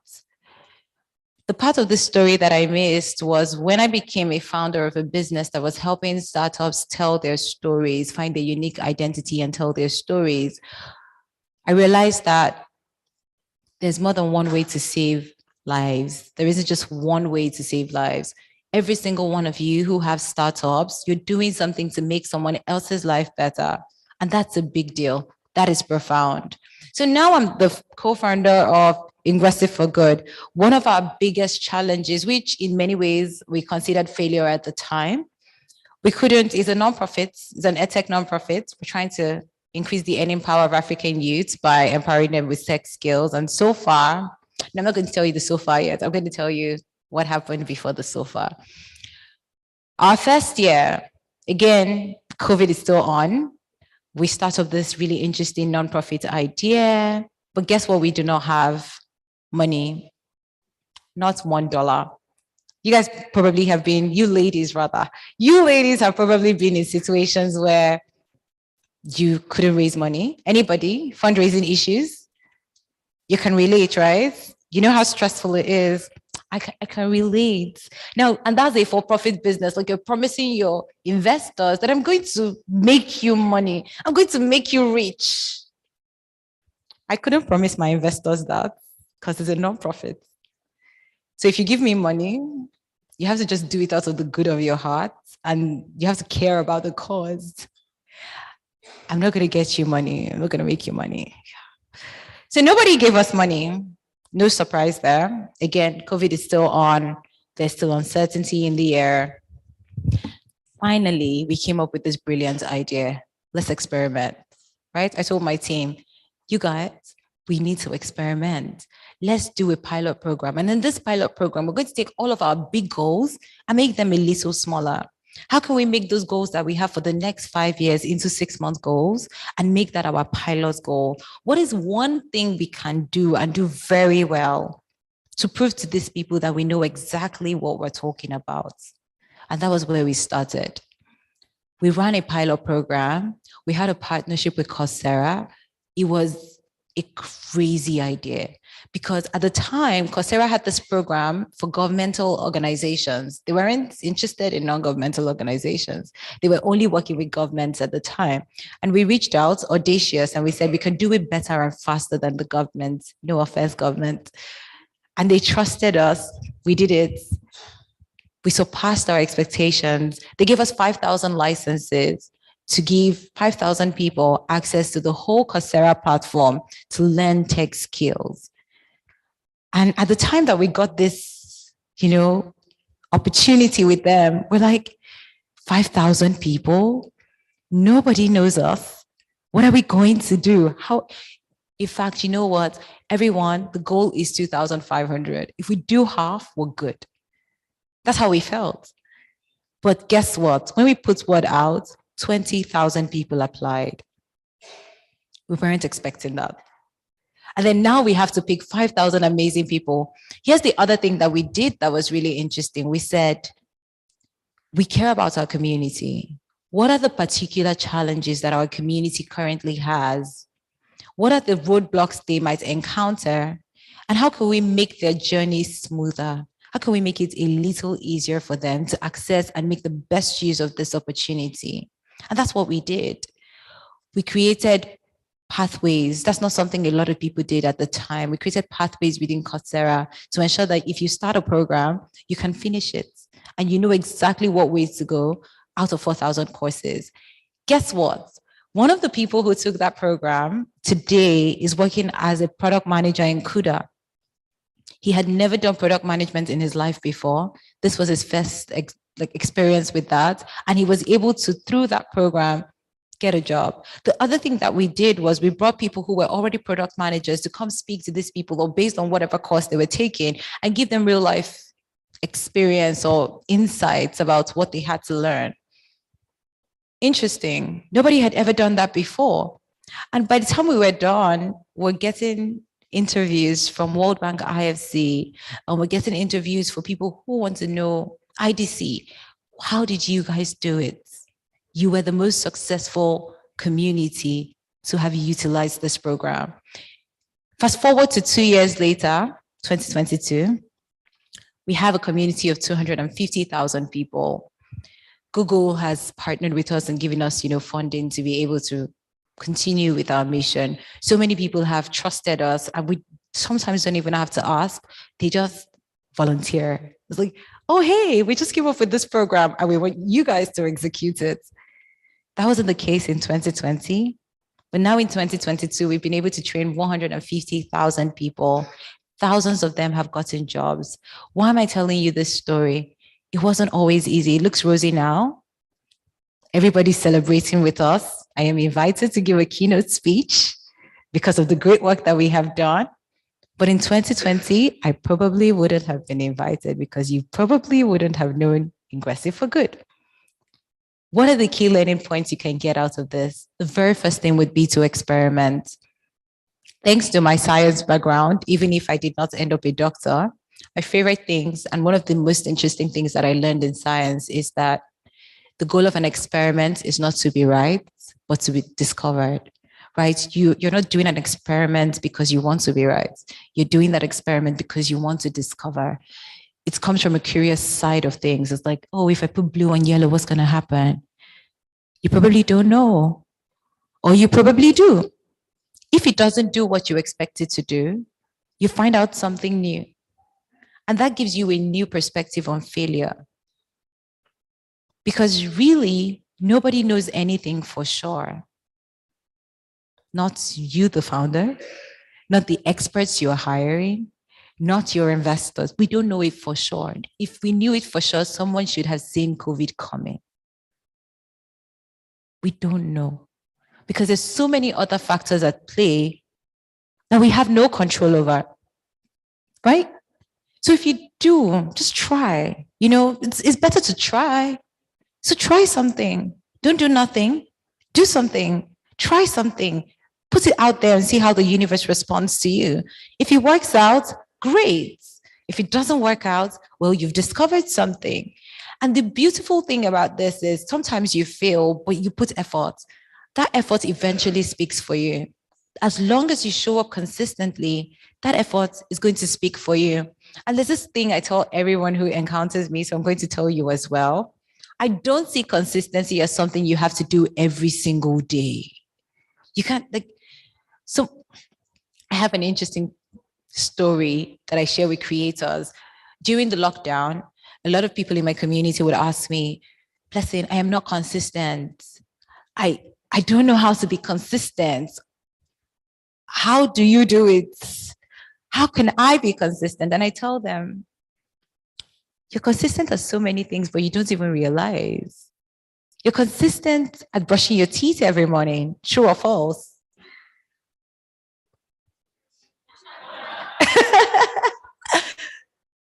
You wake up in the morning and you just have your bath. It's like clockwork. You don't even know you're doing it, and you do it. You're consistent at that, aren't you? You're consistent at eating. You eat every single day. I mean, yes, of course, hunger reminds you. It's like, oh, hey, you have to eat. But brushing, nothing really reminds you, ish.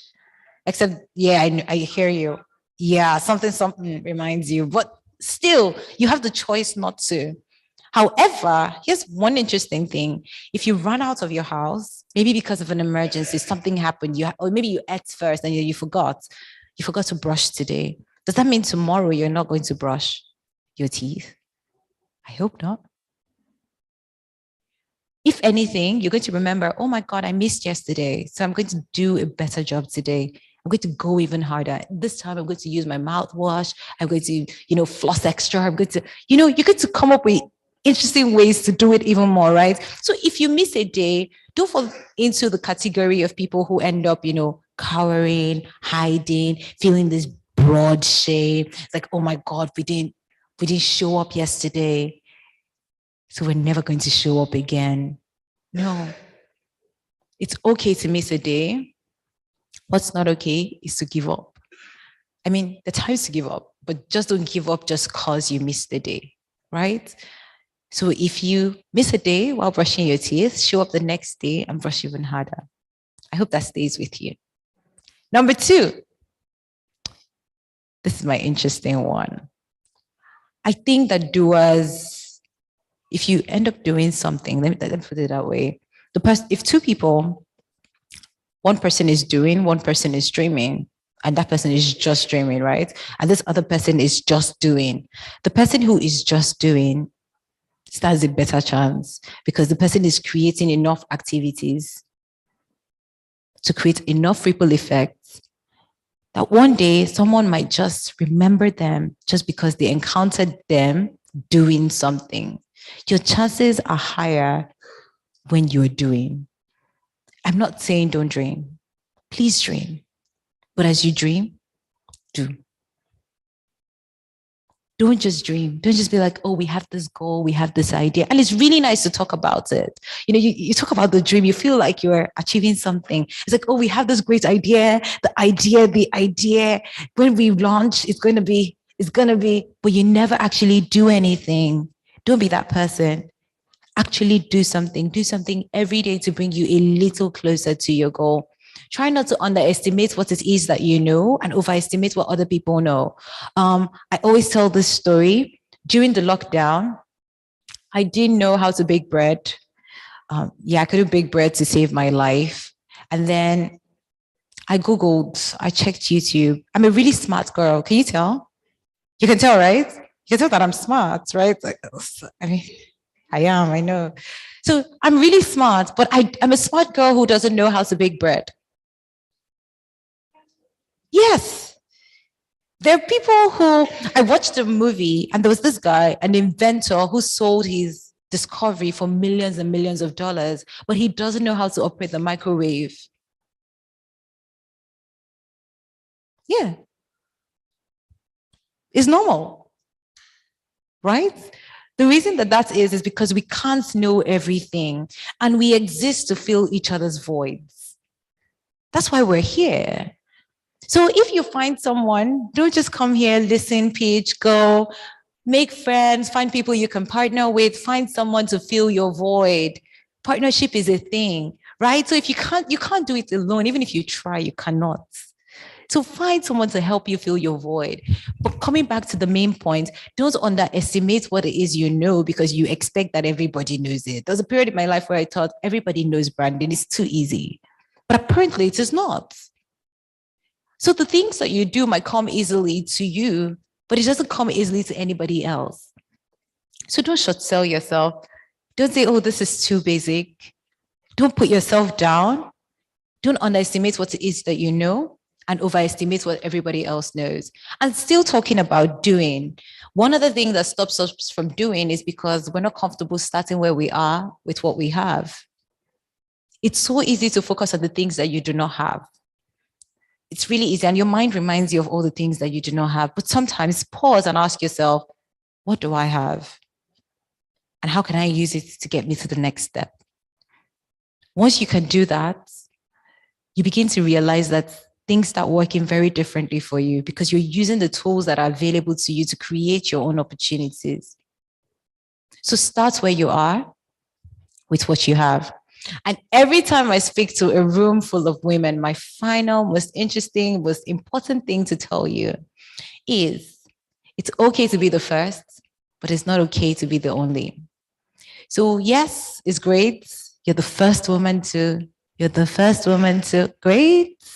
But once you're in there, bring someone else in. And once you're in any room, don't short sell yourself and say, oh, I do not deserve to be in this room. I'm shy. I mean, be shy in your heart, but take advantage of all of the opportunities. If you're in that room, you deserve to be there. One bonus one, just one sweet one to sweeten the pie. Unpopular opinion as well. I believe it's very important to be findable and discoverable. All of the prayers that you have, every single thing that you're praying for is just one person away from happening. Someone just needs to remember you. I'm giving this keynote speech right now. I don't know when Liz, Franklin, and the rest of the team discussed it. I wasn't there. Someone mentioned my name. So when I'm thinking about someone who's going to do XYZ thing, am I going to remember you? That's the important question. So do what you can to make yourself discoverable. You don't have to be the face of the business. Maybe make someone else the face. You don't have to dance on TikTok. I don't see a lot of Gen Zs here. Wow. Yeah, but you don't have to dance on TikTok to make sales. You don't have to do it the way everybody else is doing. All of those things are tools. And what are tools meant for, right? Your spoon is not going to tell you how to use it. You determine how you want to use your tool.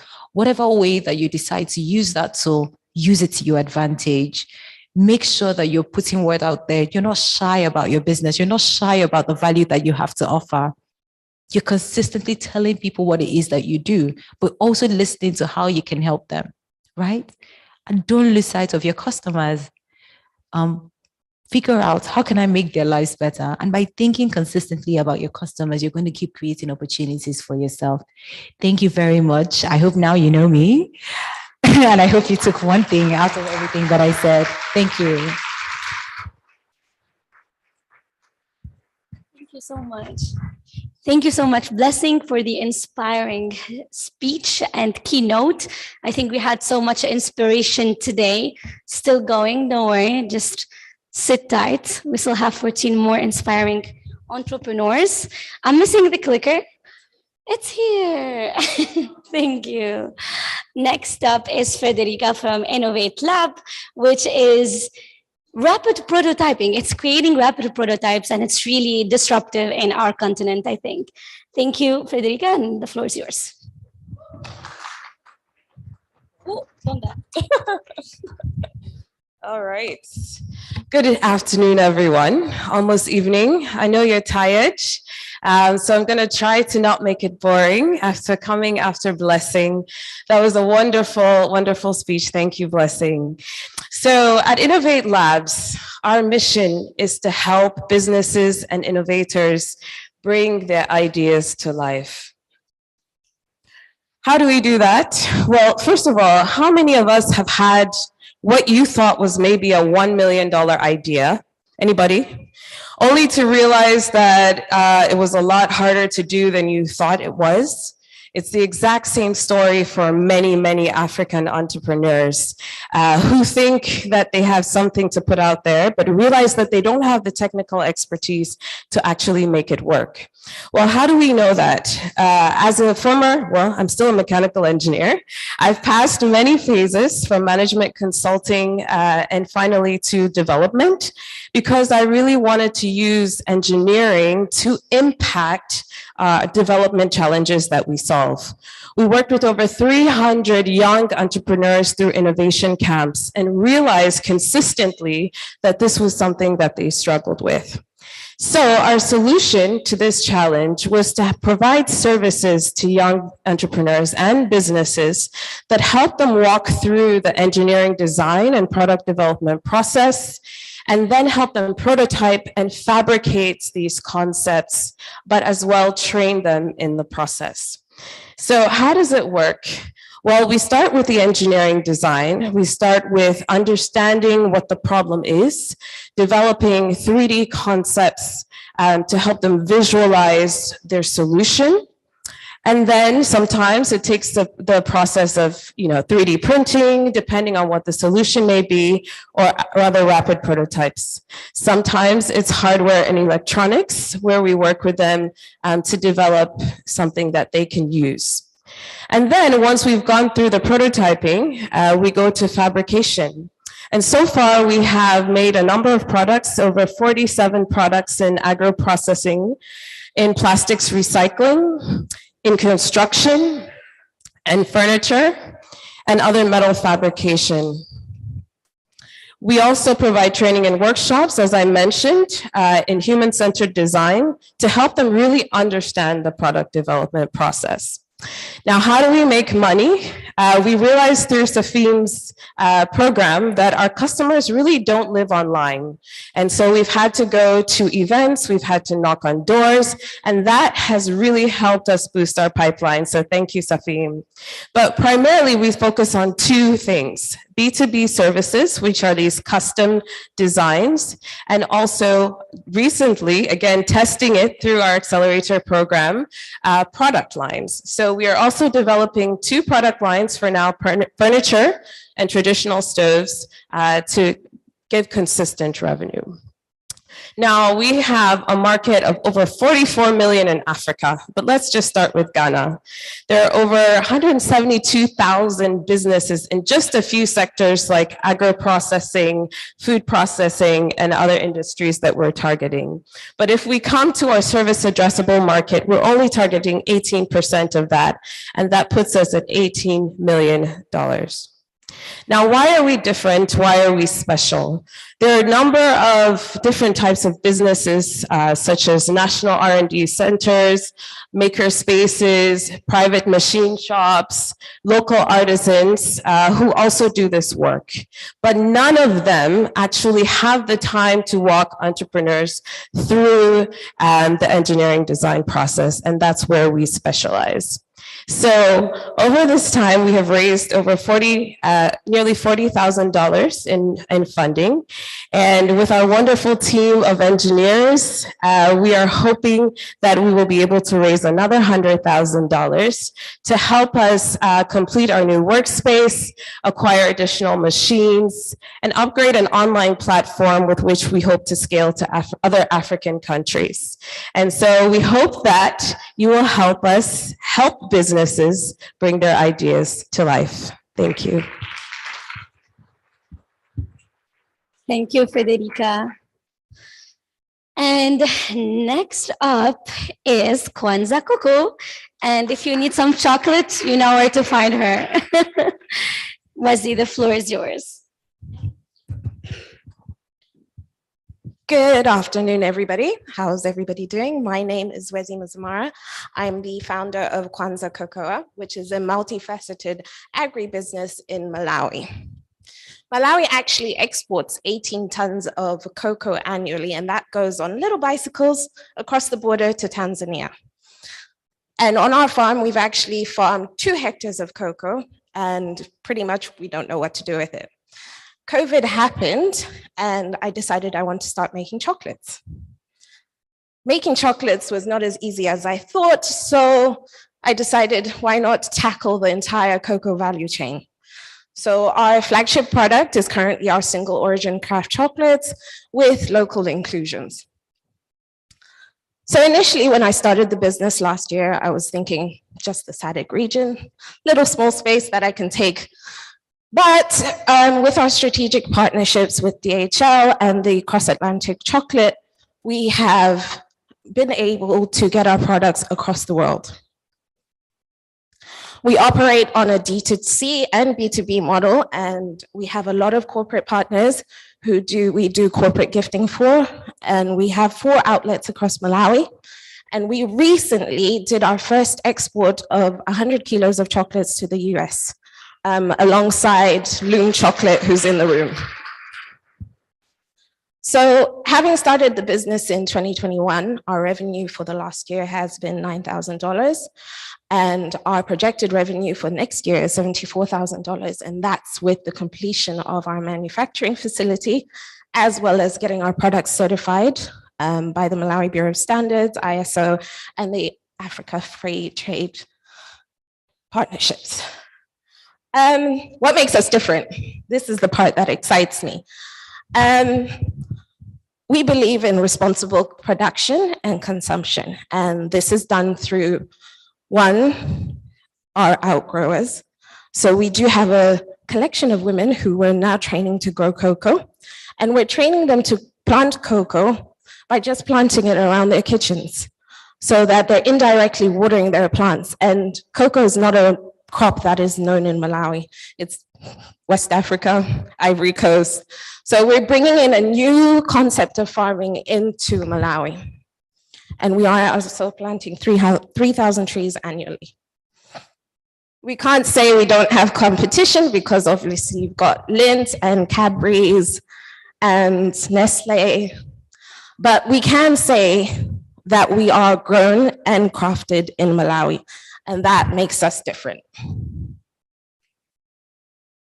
Our key milestones have been winning the Tony Elemlu grant last year and joining the WE4A program this year, as well as being part of the Kaizen program from JICA and Tevera. Our team consists of 66% women. We've managed to recruit 2 people this year, which is a big step as a small business. And we have advisors from across the world, mainly in the UK and Switzerland, to help with product development and factory development. As I speak, the roof is actually going up on our production facility, which is 60% complete. The plumbing was installed on the weekend whilst I was traveling. So I'm on and off the phone. I've also learned how to construct buildings in the last year. Thank you so much, and I hope you join our growth journey. Thank you, Wezi. And by the way, Wezi started making chocolate in her kitchen and now she's exporting. Next up is Nyayo Mom Suko with Maureen. And I guess Maureen, yay! Maureen has fans today. There you go. Good afternoon. My name is Maureen Amakabane. I'm from Nairobi, Kenya, and I am the founder of Nyayo Mom Sokos Limited. 8 out of 10 women-owned businesses in Kenya lack access to markets, education, skills, and capacity, and these continue to be a barrier for them to scale their businesses. So our solution is to bridge the market gap, access to markets, skills and knowledge gap in Kenya, and then of course with technology, we'll scale to other African countries and then of course globally. And we really started with the information that we had. We run a daily WhatsApp marketplace that's currently hosting over 3,000 women and around 650 micro MSMEs. Our product, in terms of us, that will help us solve the problem we have, is access to a digital marketplace. It's currently on WhatsApp, Facebook, and we are setting up our e-commerce and edtech platform that is going to support women-led businesses. And we've currently connected around, our digital platform has around 5,570 users, and we host 650 women businesses. We also recently piloted a 24-week program where we train women on business, and we also offer mentorship. And we are setting up our EdTech platform. The opportunity, we're starting off from Kenya, and the opportunity and our goal for the next 5 years is to really tap into the 10% of women-owned MSMEs in Kenya, and that's around 220,000 women businesses. What's our competitive advantage? At the center of our business is women. So we engage women daily through the communities that we run, and we support them in terms of understanding their needs and then developing products and services that actually meet their needs. We leverage on existing tech platforms and social media stages, and we also take human-centered approaches. Our business model is we have an annual subscription from our micro businesses. We've introduced corporate annual subscription, especially for businesses that have products that are women-centered, paid trainings, paid events, magazine advertisements, edtech platforms, and of course, we'll be listing businesses. Our traction so far is we have women already on our platform, we've run a training, and we've hosted other markets and also generated up to $67,294 US. Our ambition in the next 5 years is to reach 15,000 users and 5,000 traders and definitely increase our platform. Our ask today is $200,000 US in form of a grant or equity, and we want to consistently build our team, automate and digitize our processes, and then translate our learning material into Kiswahili, which will help us also get into the rural areas in Kenya and also increase the knowledge capacity. That's the team, and those are our contacts. Thank you. Thank you, Maureen. Next up, we have Abai, bringing Made in Africa to the rest of the world with her platform for Made in Ethiopia leather bags, Zaf. Welcome, Abai. Thank you.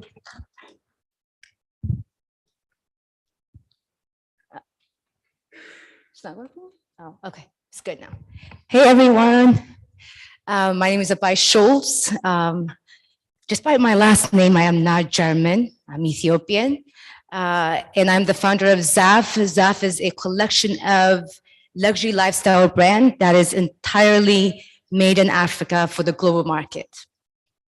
So there's an abundance of raw materials across Africa, but most of the time, these raw materials, these valuable resources are exported to other parts of the world and comes back to us at a cost of tenfolds.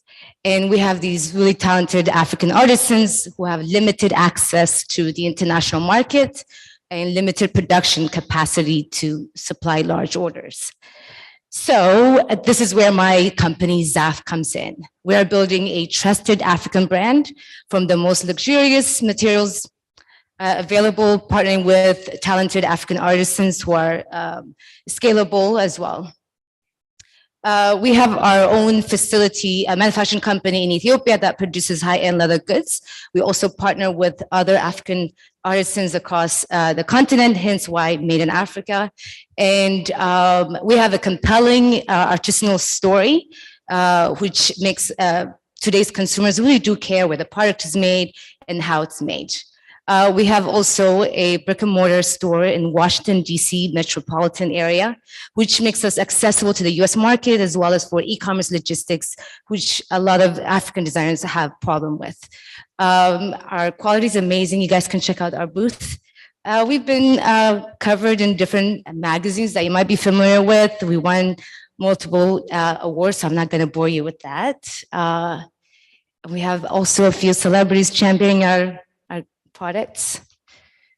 So the global fashion market is quite large, but our current focus in the next 5 years is the US market, which is 110 billion. And we anticipate the ZAF market penetration in 10 years will be more than 50 million. So we've grown quite dramatically since 2019, just with the US retail. We have also a store in Ethiopia, so I'm not counting this. As we open more stores, our overhead costs will be spread over these shops, and the unit costs will be lower, and overall we will experience economy of scale. And currently our business model is very much retail, business to customers, and e-commerce. And as we so our funding is 1 million. So the funding request is mainly to increase production, inventory, and open 5 stores by 2025, and acquire retail partners, work with wholesalers, and most importantly, invest in digital marketing and hire talents. And our team is mainly based in the US, and we have sales associates in mainly based in Ethiopia, sorry, but in the US we have sales associates and store manager. And thank you. And you guys should support Made in Africa goods. Thank you, Abai. I know I got my little ZAF purse or wallet, actually. So you go.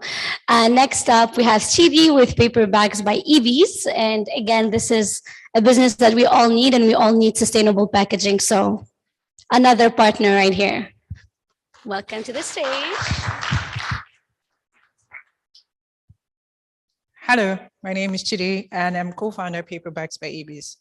At Paper Bags by EVs, we manufacture eco-friendly packaging targeting SMEs in food service, agro, and fashion. We make it easy for SMEs to order eco-friendly packaging anywhere, anytime. So I started Paper Bags by EVs because of the challenges I faced while running my first business, which was an online food delivery business. So because of my background, I didn't want to use plastic packaging. And so I set out to find an eco-friendly alternative. But there were challenges. The factories were in China, India, the US, and Europe. And that meant huge freight costs. And I didn't have huge capital to tie down on packaging alone. 96% of SMEs, 96% of businesses are SMEs and suffer similar challenges. And so we started producing these bags. Unfortunately, the business died, but the calls didn't stop. But there weren't calls for food, there were calls for bags. And so we put the leftover packaging on Jimmy and Kunga, and within a month or 2, we had sold the first round. But as the orders grew, the platforms became unsustainable for us because with increasing orders, customers expected lower pricing. And so we decided to build our own platform, which is a platform that could aggregate small orders and offer them as planes and then customization on large orders. And what we're also doing is help businesses close the loop through something we're building called the Sustainability Tracker. Over the years, we have doubled our sales, even with very little machinery. This is how many products we've been able to produce last year. Our market size, SAM, is $20 million, and this is for Nigeria alone. Our target is to focus on reaching 10,000 businesses, selling 6,000 bags per year at 6 to 20 cents per year. Our revenue model includes sales of packaging products, bags, boxes, and labels, and also packaging as a service. This is a customer segment, which includes nearly every business. Our competitive advantage is our focus on recycled materials. Currently, the bags that are popular are called FBB bags, and what we have is 50% cheaper. Also, with the way that we're producing the bags, we're making it convenient for small businesses to order these bags. And over the last 3 years, out of 10 high-end businesses or restaurants in VI buy bags from us. And so we build credibility over time. With the sustainability tracker, we'll be able to help businesses close the loop. And we also do, as part of our CSR, tree planting, and we've done that. We've planted over 100 trees working with Medic, an NGO. And this is me. I'm also practicing, an executive member of the Nigerian Packaging Institute. Our ask is 400K, and this will go into installing automating our product line, as well as upgrading our website and cover the whole of Nigeria, as well as moving to 3 other countries next year. But most importantly, is to help us increase our production capacity and reduce our cost of production by 50%. Thank you. Thank you. Thank you. I wanted to mention that we have 2 businesses in the packaging industry, and they're both sustainable. So we have Chiji and we have Sunita. So you can reach out. One of the things that we try to do at WE4A is optimize value chains. And we have a chocolate that was made by 2 businesses here. So just so you know, Loom and Dwazi, and it was made by 2 businesses here. So we try to strengthen the value chain internally as much as externally. So next up, Rita from Echo Barter. Floor is yours.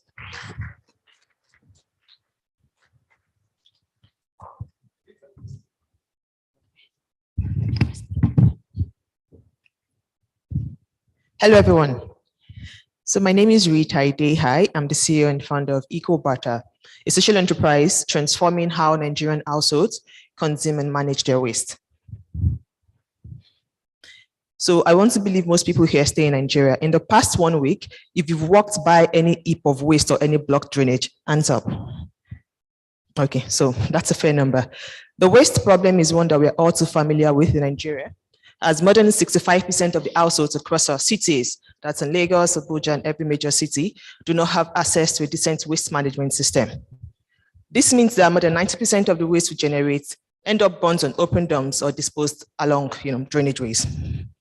It is also affecting our health. But while the waste management problem is mostly an environmental problem, it is also a resource mismanagement problem, because more than 35% of the waste that we typically throw away every day can be turned into new products in a process called recycling and generates over $1 billion USD revenue for the country. So in 2018, I decided to be a part of the solution and launched EcoButter. EcoButter has since transformed into an integrated platform. So we have a web app, we have a mobile app that is allowing households to use their waste as a currency. Via the EcoButter platform, households are able to request for pickup at the convenience of their home or locate a drop-off center close to them. When we then pick up, these households earn points, which they can redeem either as cash directly into their bank account, used to shop for eco-friendly products on our marketplace, or donate to charities. The EcoBatter solution is currently targeting more than 200,000 households, mostly in Lagos and Abuja. And we generate revenue mostly from the sales of the recyclable waste that we accumulate, and then from commissions on eco-friendly products sold on our marketplace.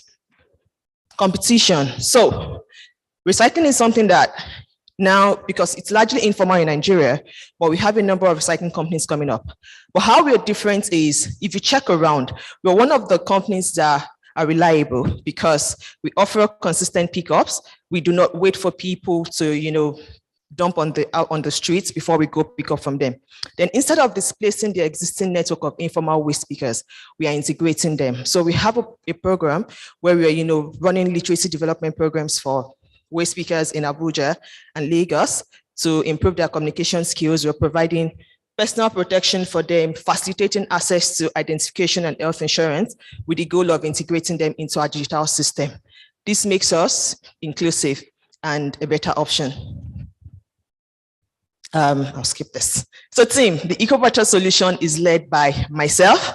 So we have a CTO, we have talent in operations management and customer experience. And this is also some of our competitive advantages. So traction, so far, we're servicing right now actually 5,000 households across Lagos and Abuja. And we've gone from recovering 5,000 kilograms of waste monthly to now recovering more than 25,000 kilograms of waste monthly. And that means our revenue has also gone from barely 1,000 USD to 6,000 USD monthly this year. So the ask for us is 500,000 USD to mostly install more community centers, get electric powered tricycles to power our doorstep collection, and also invest in marketing to onboard new users. Thank you. Thank you, Rita. Thank you, Rita. Next up, we have My Stash with Onyini, and My Stash is the place for savings for all Africans, I guess. And the stage is yours.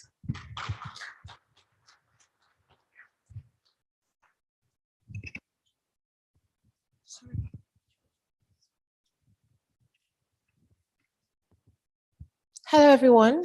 Good afternoon. So my name is Onye, and I'm a co-founder of My Stash. So at My Stash, what we're trying to do is to help Africans, both individuals and businesses, manage their finances better. So we all know that building great financial habits is difficult, and building a savings habit especially is really hard. More than 60% of Nigerians, according to the World Bank, do not have any savings. And so in situations of emergencies, just like when COVID-19 hit, they have little or nothing to fall back on. Secondly, the Naira is depreciating rapidly. And while there are so many factors as to why the Naira is depreciating, the fact still remains that the value of our savings in Naira is declining daily. And so we're solving this problem by three unique products. So firstly, we have the Save As You Spend, which allows individuals to save from their bank accounts as they spend. What this basically means is that we're trying to give people a seamless way of saving, where saving is triggered by an action, and that action is spending. In plain terms, for example, 1,000 Naira that you spend, you can automatically save 100 Naira. For every $100 that you spend, you can automatically save $10. We have the Save Check, which allows employees to save directly from payroll before they get paid. You can think about it like a pension style savings, just that it's short term. And then lastly, my personal favorite, we have Profits by My Stash, which allows small business owners to save instantly when they get paid. So what we're doing with this is helping small business owners, mostly retailers, to be able to automatically separate their operational costs from their profits. And this helps them to manage their finances much better, because then they now have two different buckets for operational costs and then also for profits. We're unique in the market because, first of all, some of our products this is the first time it's being heard in the African market. Secondly, we help people to save in dollars with ease. And then lastly, our approach is completely passive. Once a user onboards on our platform, they have to do little or nothing because everything works seamlessly from then on. It's a painkiller for many young Africans. We have thousands of testimonials showing that people are now able to save more efficiently, as high as 70% more monthly. So much so that in the last 10 months, starting from when we started the WE4A program, we've had over 25,000 users, 500 small businesses, and over 100 companies using our services. The best part, how we make money. So we have a 50% share of interest generated on user savings, 2% margin on foreign exchange transactions, and a 1% breaking fee on withdrawals before maturity. So why are we doing this now? First of all, over 70% of Nigerians are young adults, and they want to be able to manage their money better. The traditional bank accounts right now, they barely give 1 to 3% interest rate on saving accounts. There's hyperinflation and currency devaluation, like I said. And in Africa, we are the largest adopters of mobile money. Our goal for the next 12 to 18 months is to finalize major distribution partnerships, reach profitability, launch a pilot in Ghana because we truly believe that this product can be Pan-African, and then grow our customer base to at least 60,000. Okay, so our ask is to create distribution partnerships from the people in this room to enable us to reach more people, because I dare say that everybody in this room, as far as you're Nigerian or you're African, we can serve you with our products. Thank you. Thank you so much, Onye. And next up is the one person who turns on her camera on Zoom. I'm not calling everyone else out. Welcome to Ope with MCare.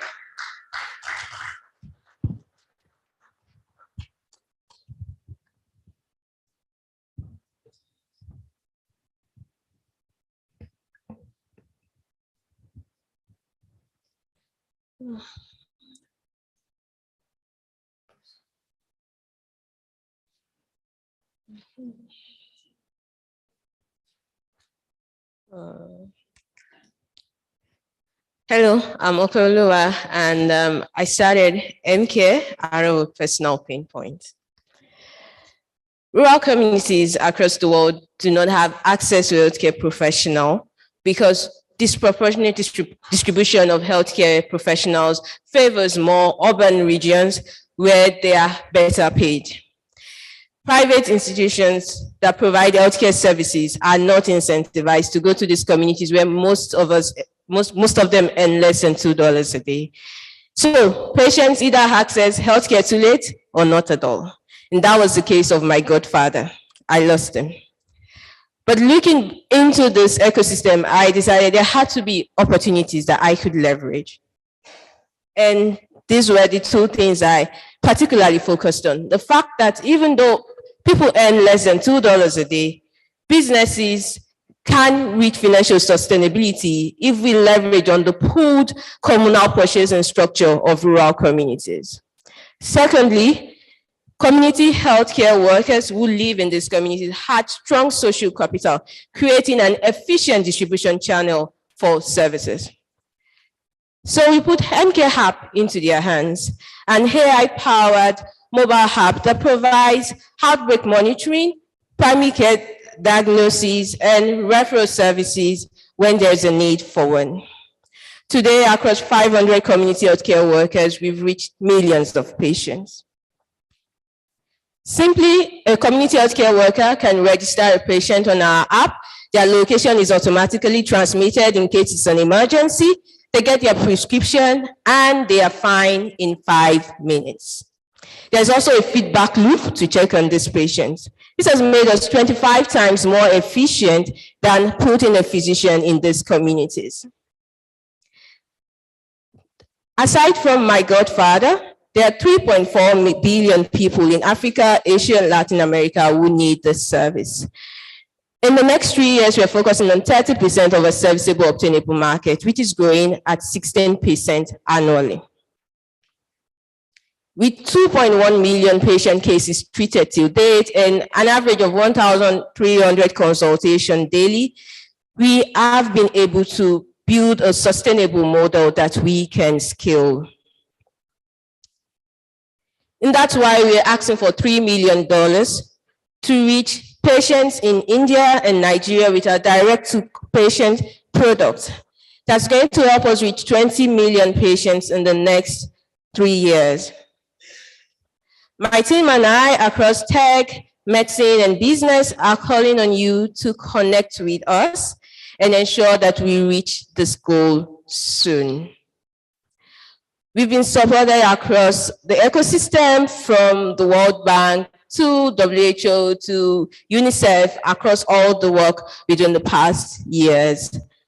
What I believe is no patient has to lose their life just because they do not have right on time healthcare accessible to them. So let's let the story end with my godfather. Connect with us and let every patient life count. Thank you. Thank you, Ope. Right on time. I didn't have to come here. And next up, Mama Moni with NCAM. Another star.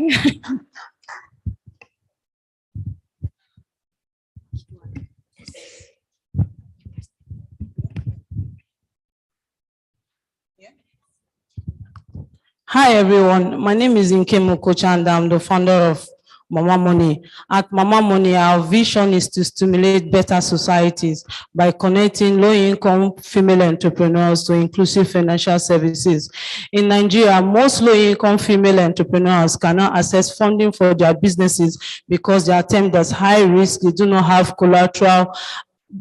Because of this, most of their businesses fail. Mama Money is helping to provide access to finance microloans to low-income female entrepreneurs through our progressive web app and Android application, also through our agent network that helps these women access digital financial services in their communities, and finally through our mobile app that connects these women to other financial services like pension and insurance.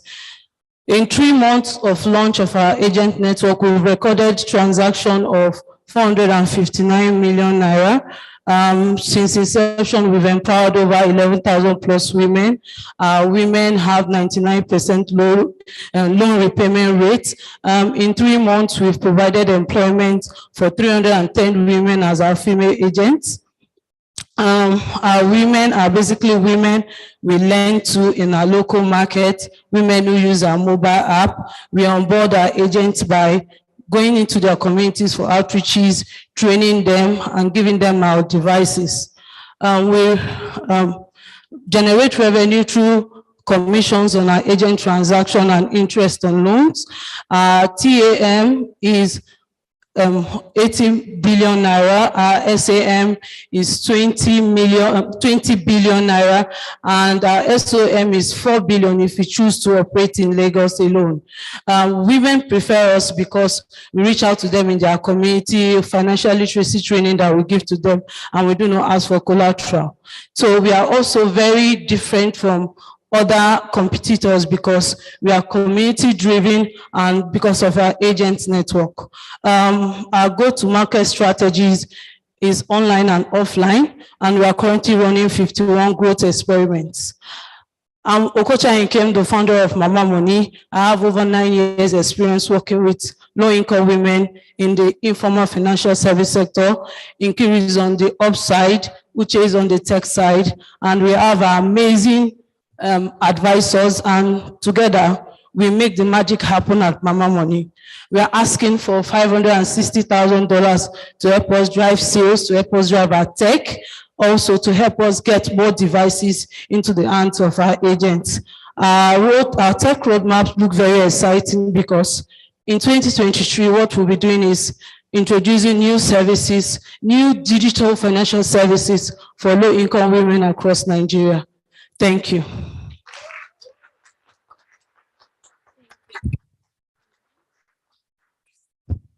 Thank you, NCAM.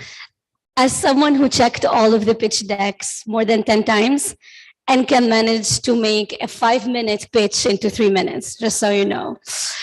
Next up, Ekemena with Source My Gadget, who is digitalizing how we buy our tech in Nigeria. Welcome to the floor, Ekemena.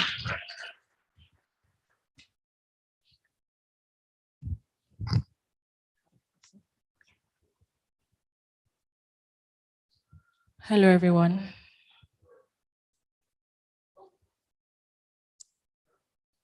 Okay, sorry. Okay.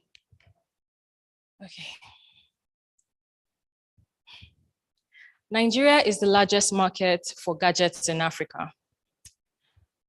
So far, these gadgets I'm talking about are phones, laptops, desktops, you name it. It's the means of livelihood for over 40 million people. However, for the average Nigerian, owning a gadget is still very difficult and unsafe. This is because there are still a lot of substandard products in the market. The Standard Organization of Nigeria states that up to 50% of gadgets in Nigeria are fake. It's also very difficult for consumers to find and even make decisions about gadgets that will help with their productivity. And when you do make that decision, you're limited 90% of the time to cash payments only.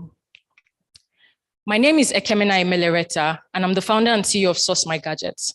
Source My Gadgets is a tech platform making gadget ownership safe and easy for Africans with 3 integrated products. Our recommendation engine, which helps users to make easy decisions about what type of gadget will best fit their needs. Our quality first marketplace that is backed by verified suppliers and QA testers to ensure that every Nigerian gets quality gadgets. And also access to buy now, pay later and gadget insurance to make gadget ownership easier. This market is worth $11 billion today and will grow to $24 billion in the next 3 years. Between January to October, we've generated over $250,000 in revenue.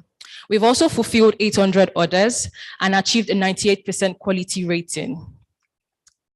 We make 10% margin on our platform, 1.5% on our gadget insurance, and although we make 0% on financing, this translates to 8% in our margins when successfully financed. Listening to our consumers, we also discovered an opportunity in savings that will scale our business by over 1,000%. Our team consists of creative-driven individuals who have expertise across operations, growth, and technology, with myself, who has over 6 years in consumer electronics.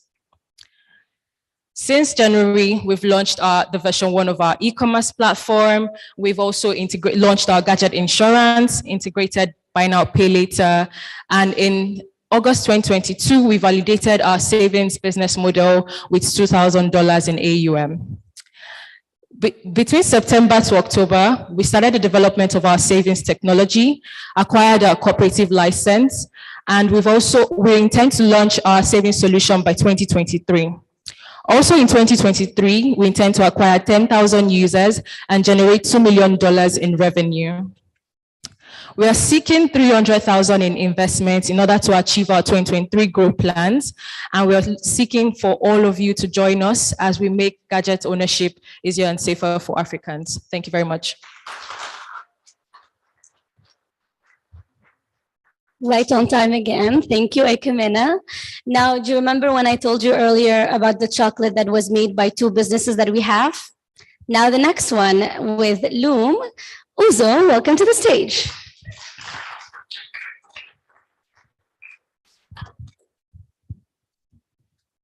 Hello, everybody. My name is Uzo Igweke, and I'm the founder of Loom Craft Chocolate. Nigeria loses about 95% of the full value of our cocoa beans when it's exported raw and unprocessed.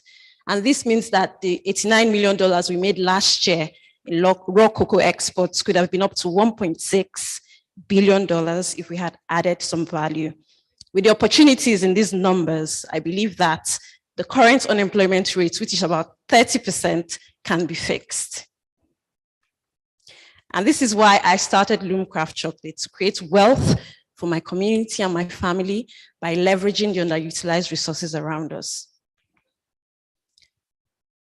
Last year in Nigeria alone, we consumed about $31.1 million worth of chocolate, nearly all of which was imported. I believe that if we add value to a decent percentage of our cocoa beans, we can save in foreign exchange spent and also claim a portion of the global chocolate market that is valued at about $1 trillion. And this is what we're doing at Loomcraft Chocolates by implementing a simple and sustainable business model that constrains all our production inputs to be sourced, made, or grown in Nigeria, whilst keeping the output of a global standard. We make absolutely delicious chocolate products for adventurous consumers who want great flavor without excessive sweetening or chemical additives. But we don't forget that chocolate is a means to the end of achieving economic self-reliance. And so we're proud to employ more people as we grow. We're proud to source Nigerian-grown produce like coffee, cashew, sesame, ginger, and incorporate them into our products, and also to collaborate with farmers and give them feedback such that their next harvest is better than the last. Our model and our values clearly work because in 28 months of operations, we've been able to scale our production capacity by 300%, employ 10 full-time staff and 21 part-time staff, and also grow our revenue to over $100,000 in 2022. These brands trust us, and they've helped us to stock our products in over 70 stores across 15 cities in Nigeria. We do have strong competition from the more established brands who compete mainly on price. But as we grow, stay true to our values and maximize the benefits of scale, we project to have about 5% of the Nigerian chocolate market by 2024. 95% of our revenue is derived from the sale of chocolate products, but we also manufacture for other brands and host paid tours and trainings on our facility. I'm currently a sole founder supported by a passionate and driven team, and also advised by a strong board who are also successful entrepreneurs themselves. We are asking for the sum of $100,000 to help us scale our production and also to hire more talent to aid and sustain our growth, and finally to expand into new markets. You can visit our stand outside and see a sample of our products. Thank you very much.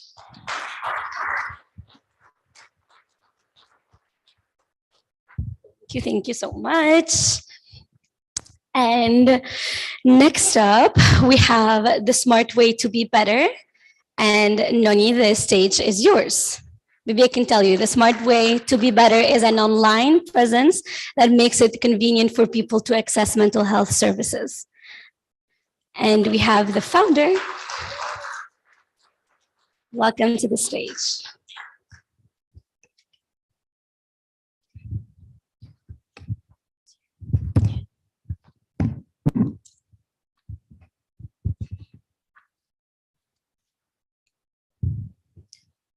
A recent study published in the Lancet Journal points to mental health needs increasing 20 times faster than the African population. And the African population is expected to double in the next 3 decades. Now, this figure is not out of place for the other researchers that has pointed to the mental health burden in Africa. Now, let's take Nigeria as an example. There are about 200 million people in Nigeria. And it's estimated that about 20 to 30% of these people struggle with a mental health need. This doesn't capture the 70% of persons going through life stresses that is peculiar to the African population, the Nigerian situation, and the world at large.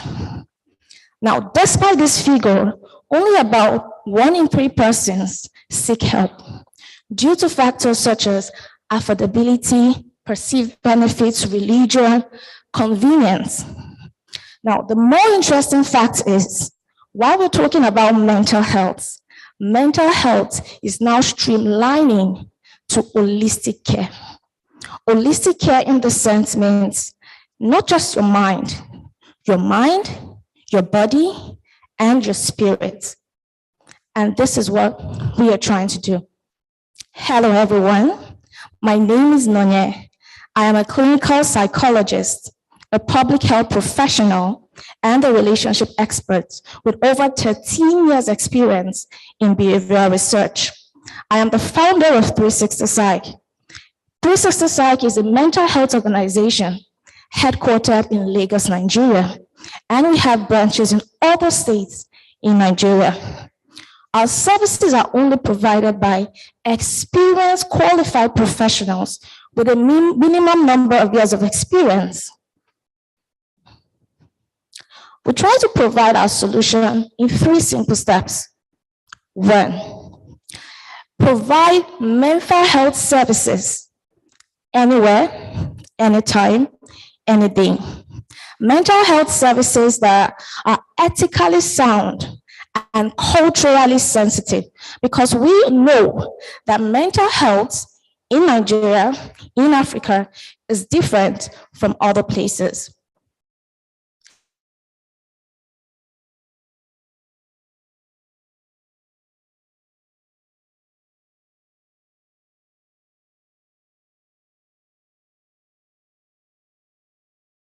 Is available 24/7 through partnerships in the sense that apart from the headquarters, which is in Lagos, we have other branches in other states in Nigeria, but we don't bear overhead costs. We partner with other people that have locations and partner with the professionals, and we just get paid, and then we pay them without any overhead costs. And the final strategy is we provide holistic mind-body therapy, and that is why we are called 360 Psych. 360 Psych, the smart way to be better. So we are powered by technology, and we have multiple locations. And this is the market size and our market share.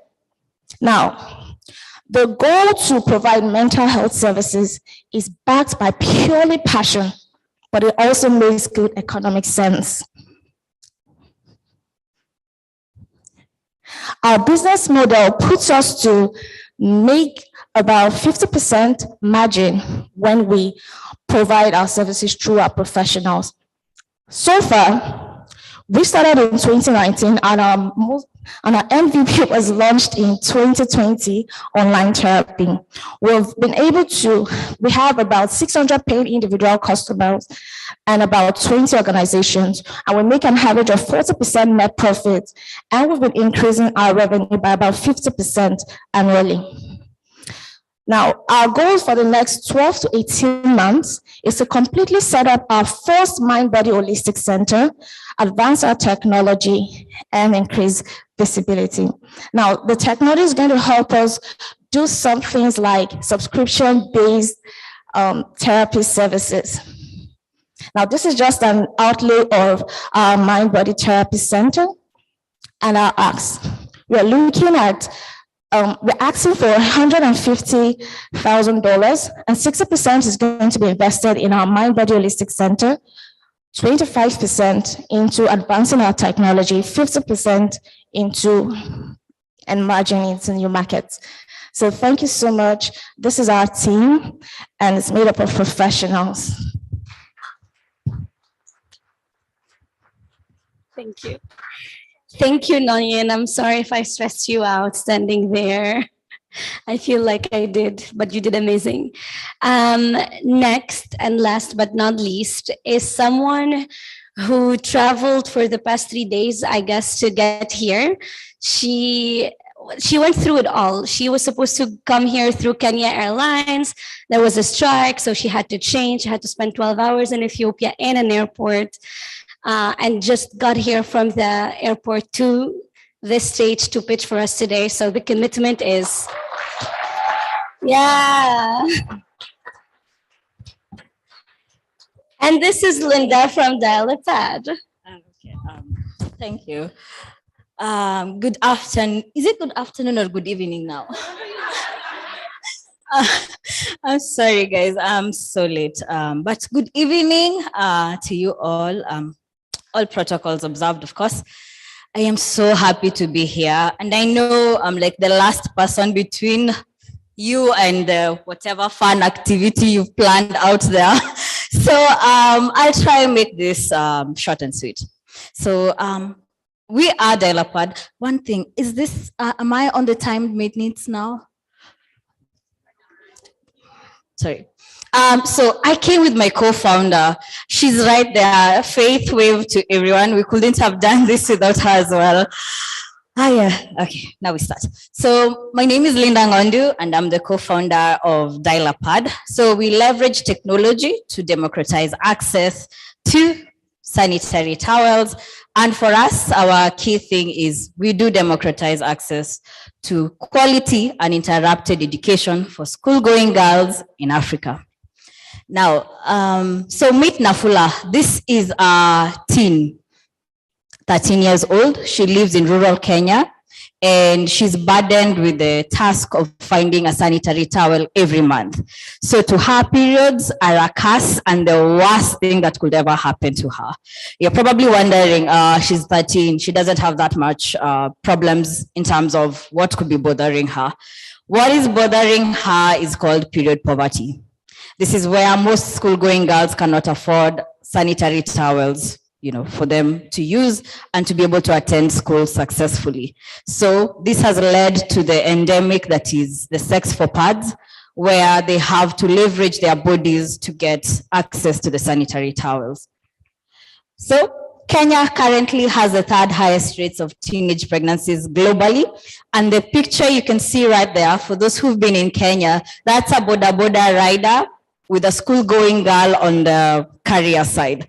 So what's disturbing about this is these riders are usually parked outside the schools and getting the girls is as easy as choosing, I don't like this one, she's too short, I like this one, she's tall, because all the girls suffer from period poverty. So for them, it's a breeding ground of predators. So this toxic sex for pads culture has made sure that 1 in 5 teens in Kenya are pregnant or have ever been pregnant or recently gave birth. So scaring statistics right there, because in between January and May, we had over 109,000 school-going girls getting pregnant and dropping out. So what is the solution? We've come up with the Dial-A-Pad version 2.0, non-vending school dispensers. They answer several questions. Of key importance to us is they give the school-going girls access to quality and uninterrupted education for the entire month and academic year. So we do that and we give them, of course, access to sanitary towels. This is Rose, actually. This is off of Jericho Primary School where we've installed our sanitary towel. This was day 1 of onboarding her onto the device. So we collect their fingerprints and then we give them tokens with which they are able to access the full packets of sanitary towels. So we solve different things for different people here. For the girls, it's the education. For the government and the NGOs, we offer a transparent and accountable delivery channel. We also help fight teenage pregnancies, because if you do not get your sanitary towel for that month, chances are you are pregnant. And it is our work to follow up with the relevant stakeholders to find out where you are. So we make that process easier for them. And this is a small demo of how it works. So you register your biometric, place the finger point at the sensor, and get a full packet of sanitary towels.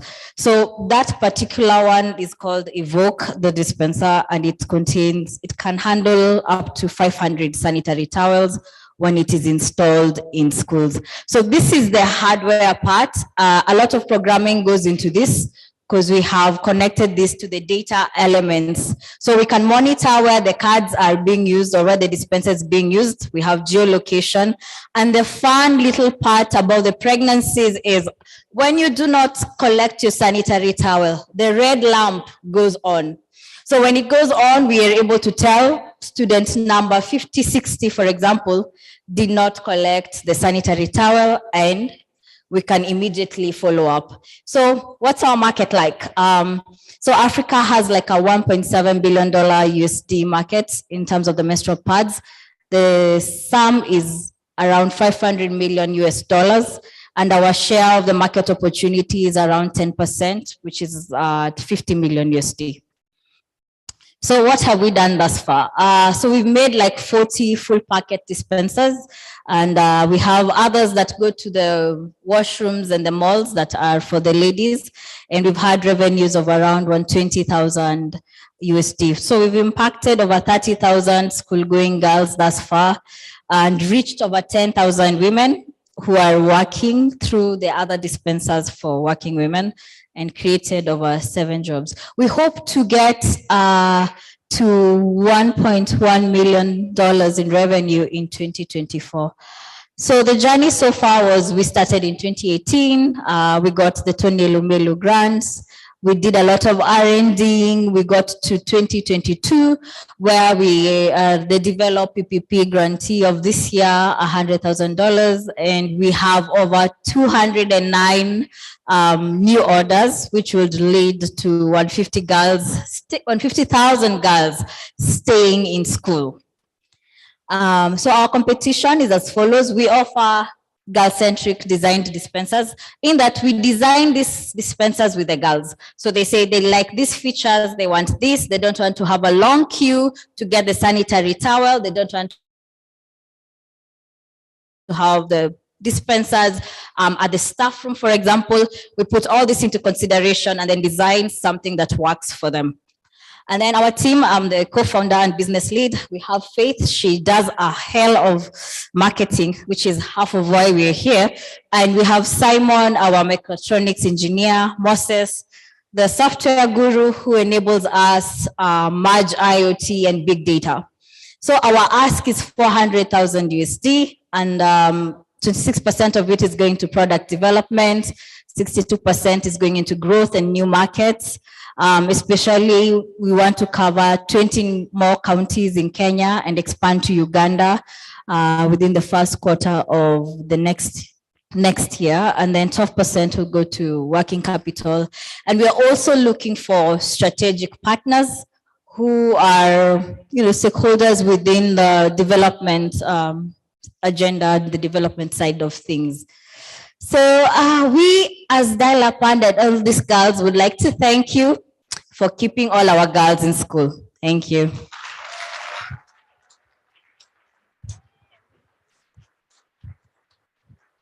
We don't want to play favorites, but we definitely did. No, not really.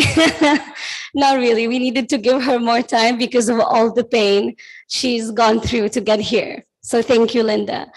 So thank you so much for staying the whole time and listening to our inspiring entrepreneurs' pitches and stories.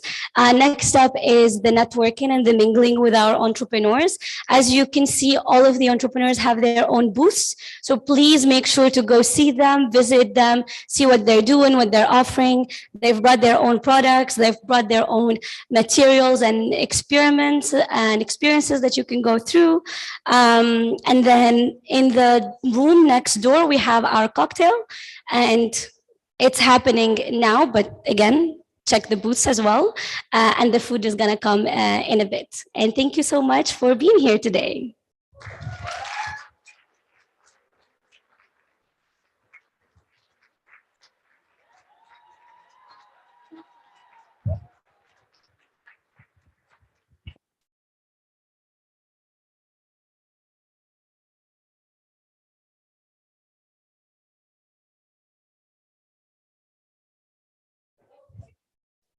Picture time.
you.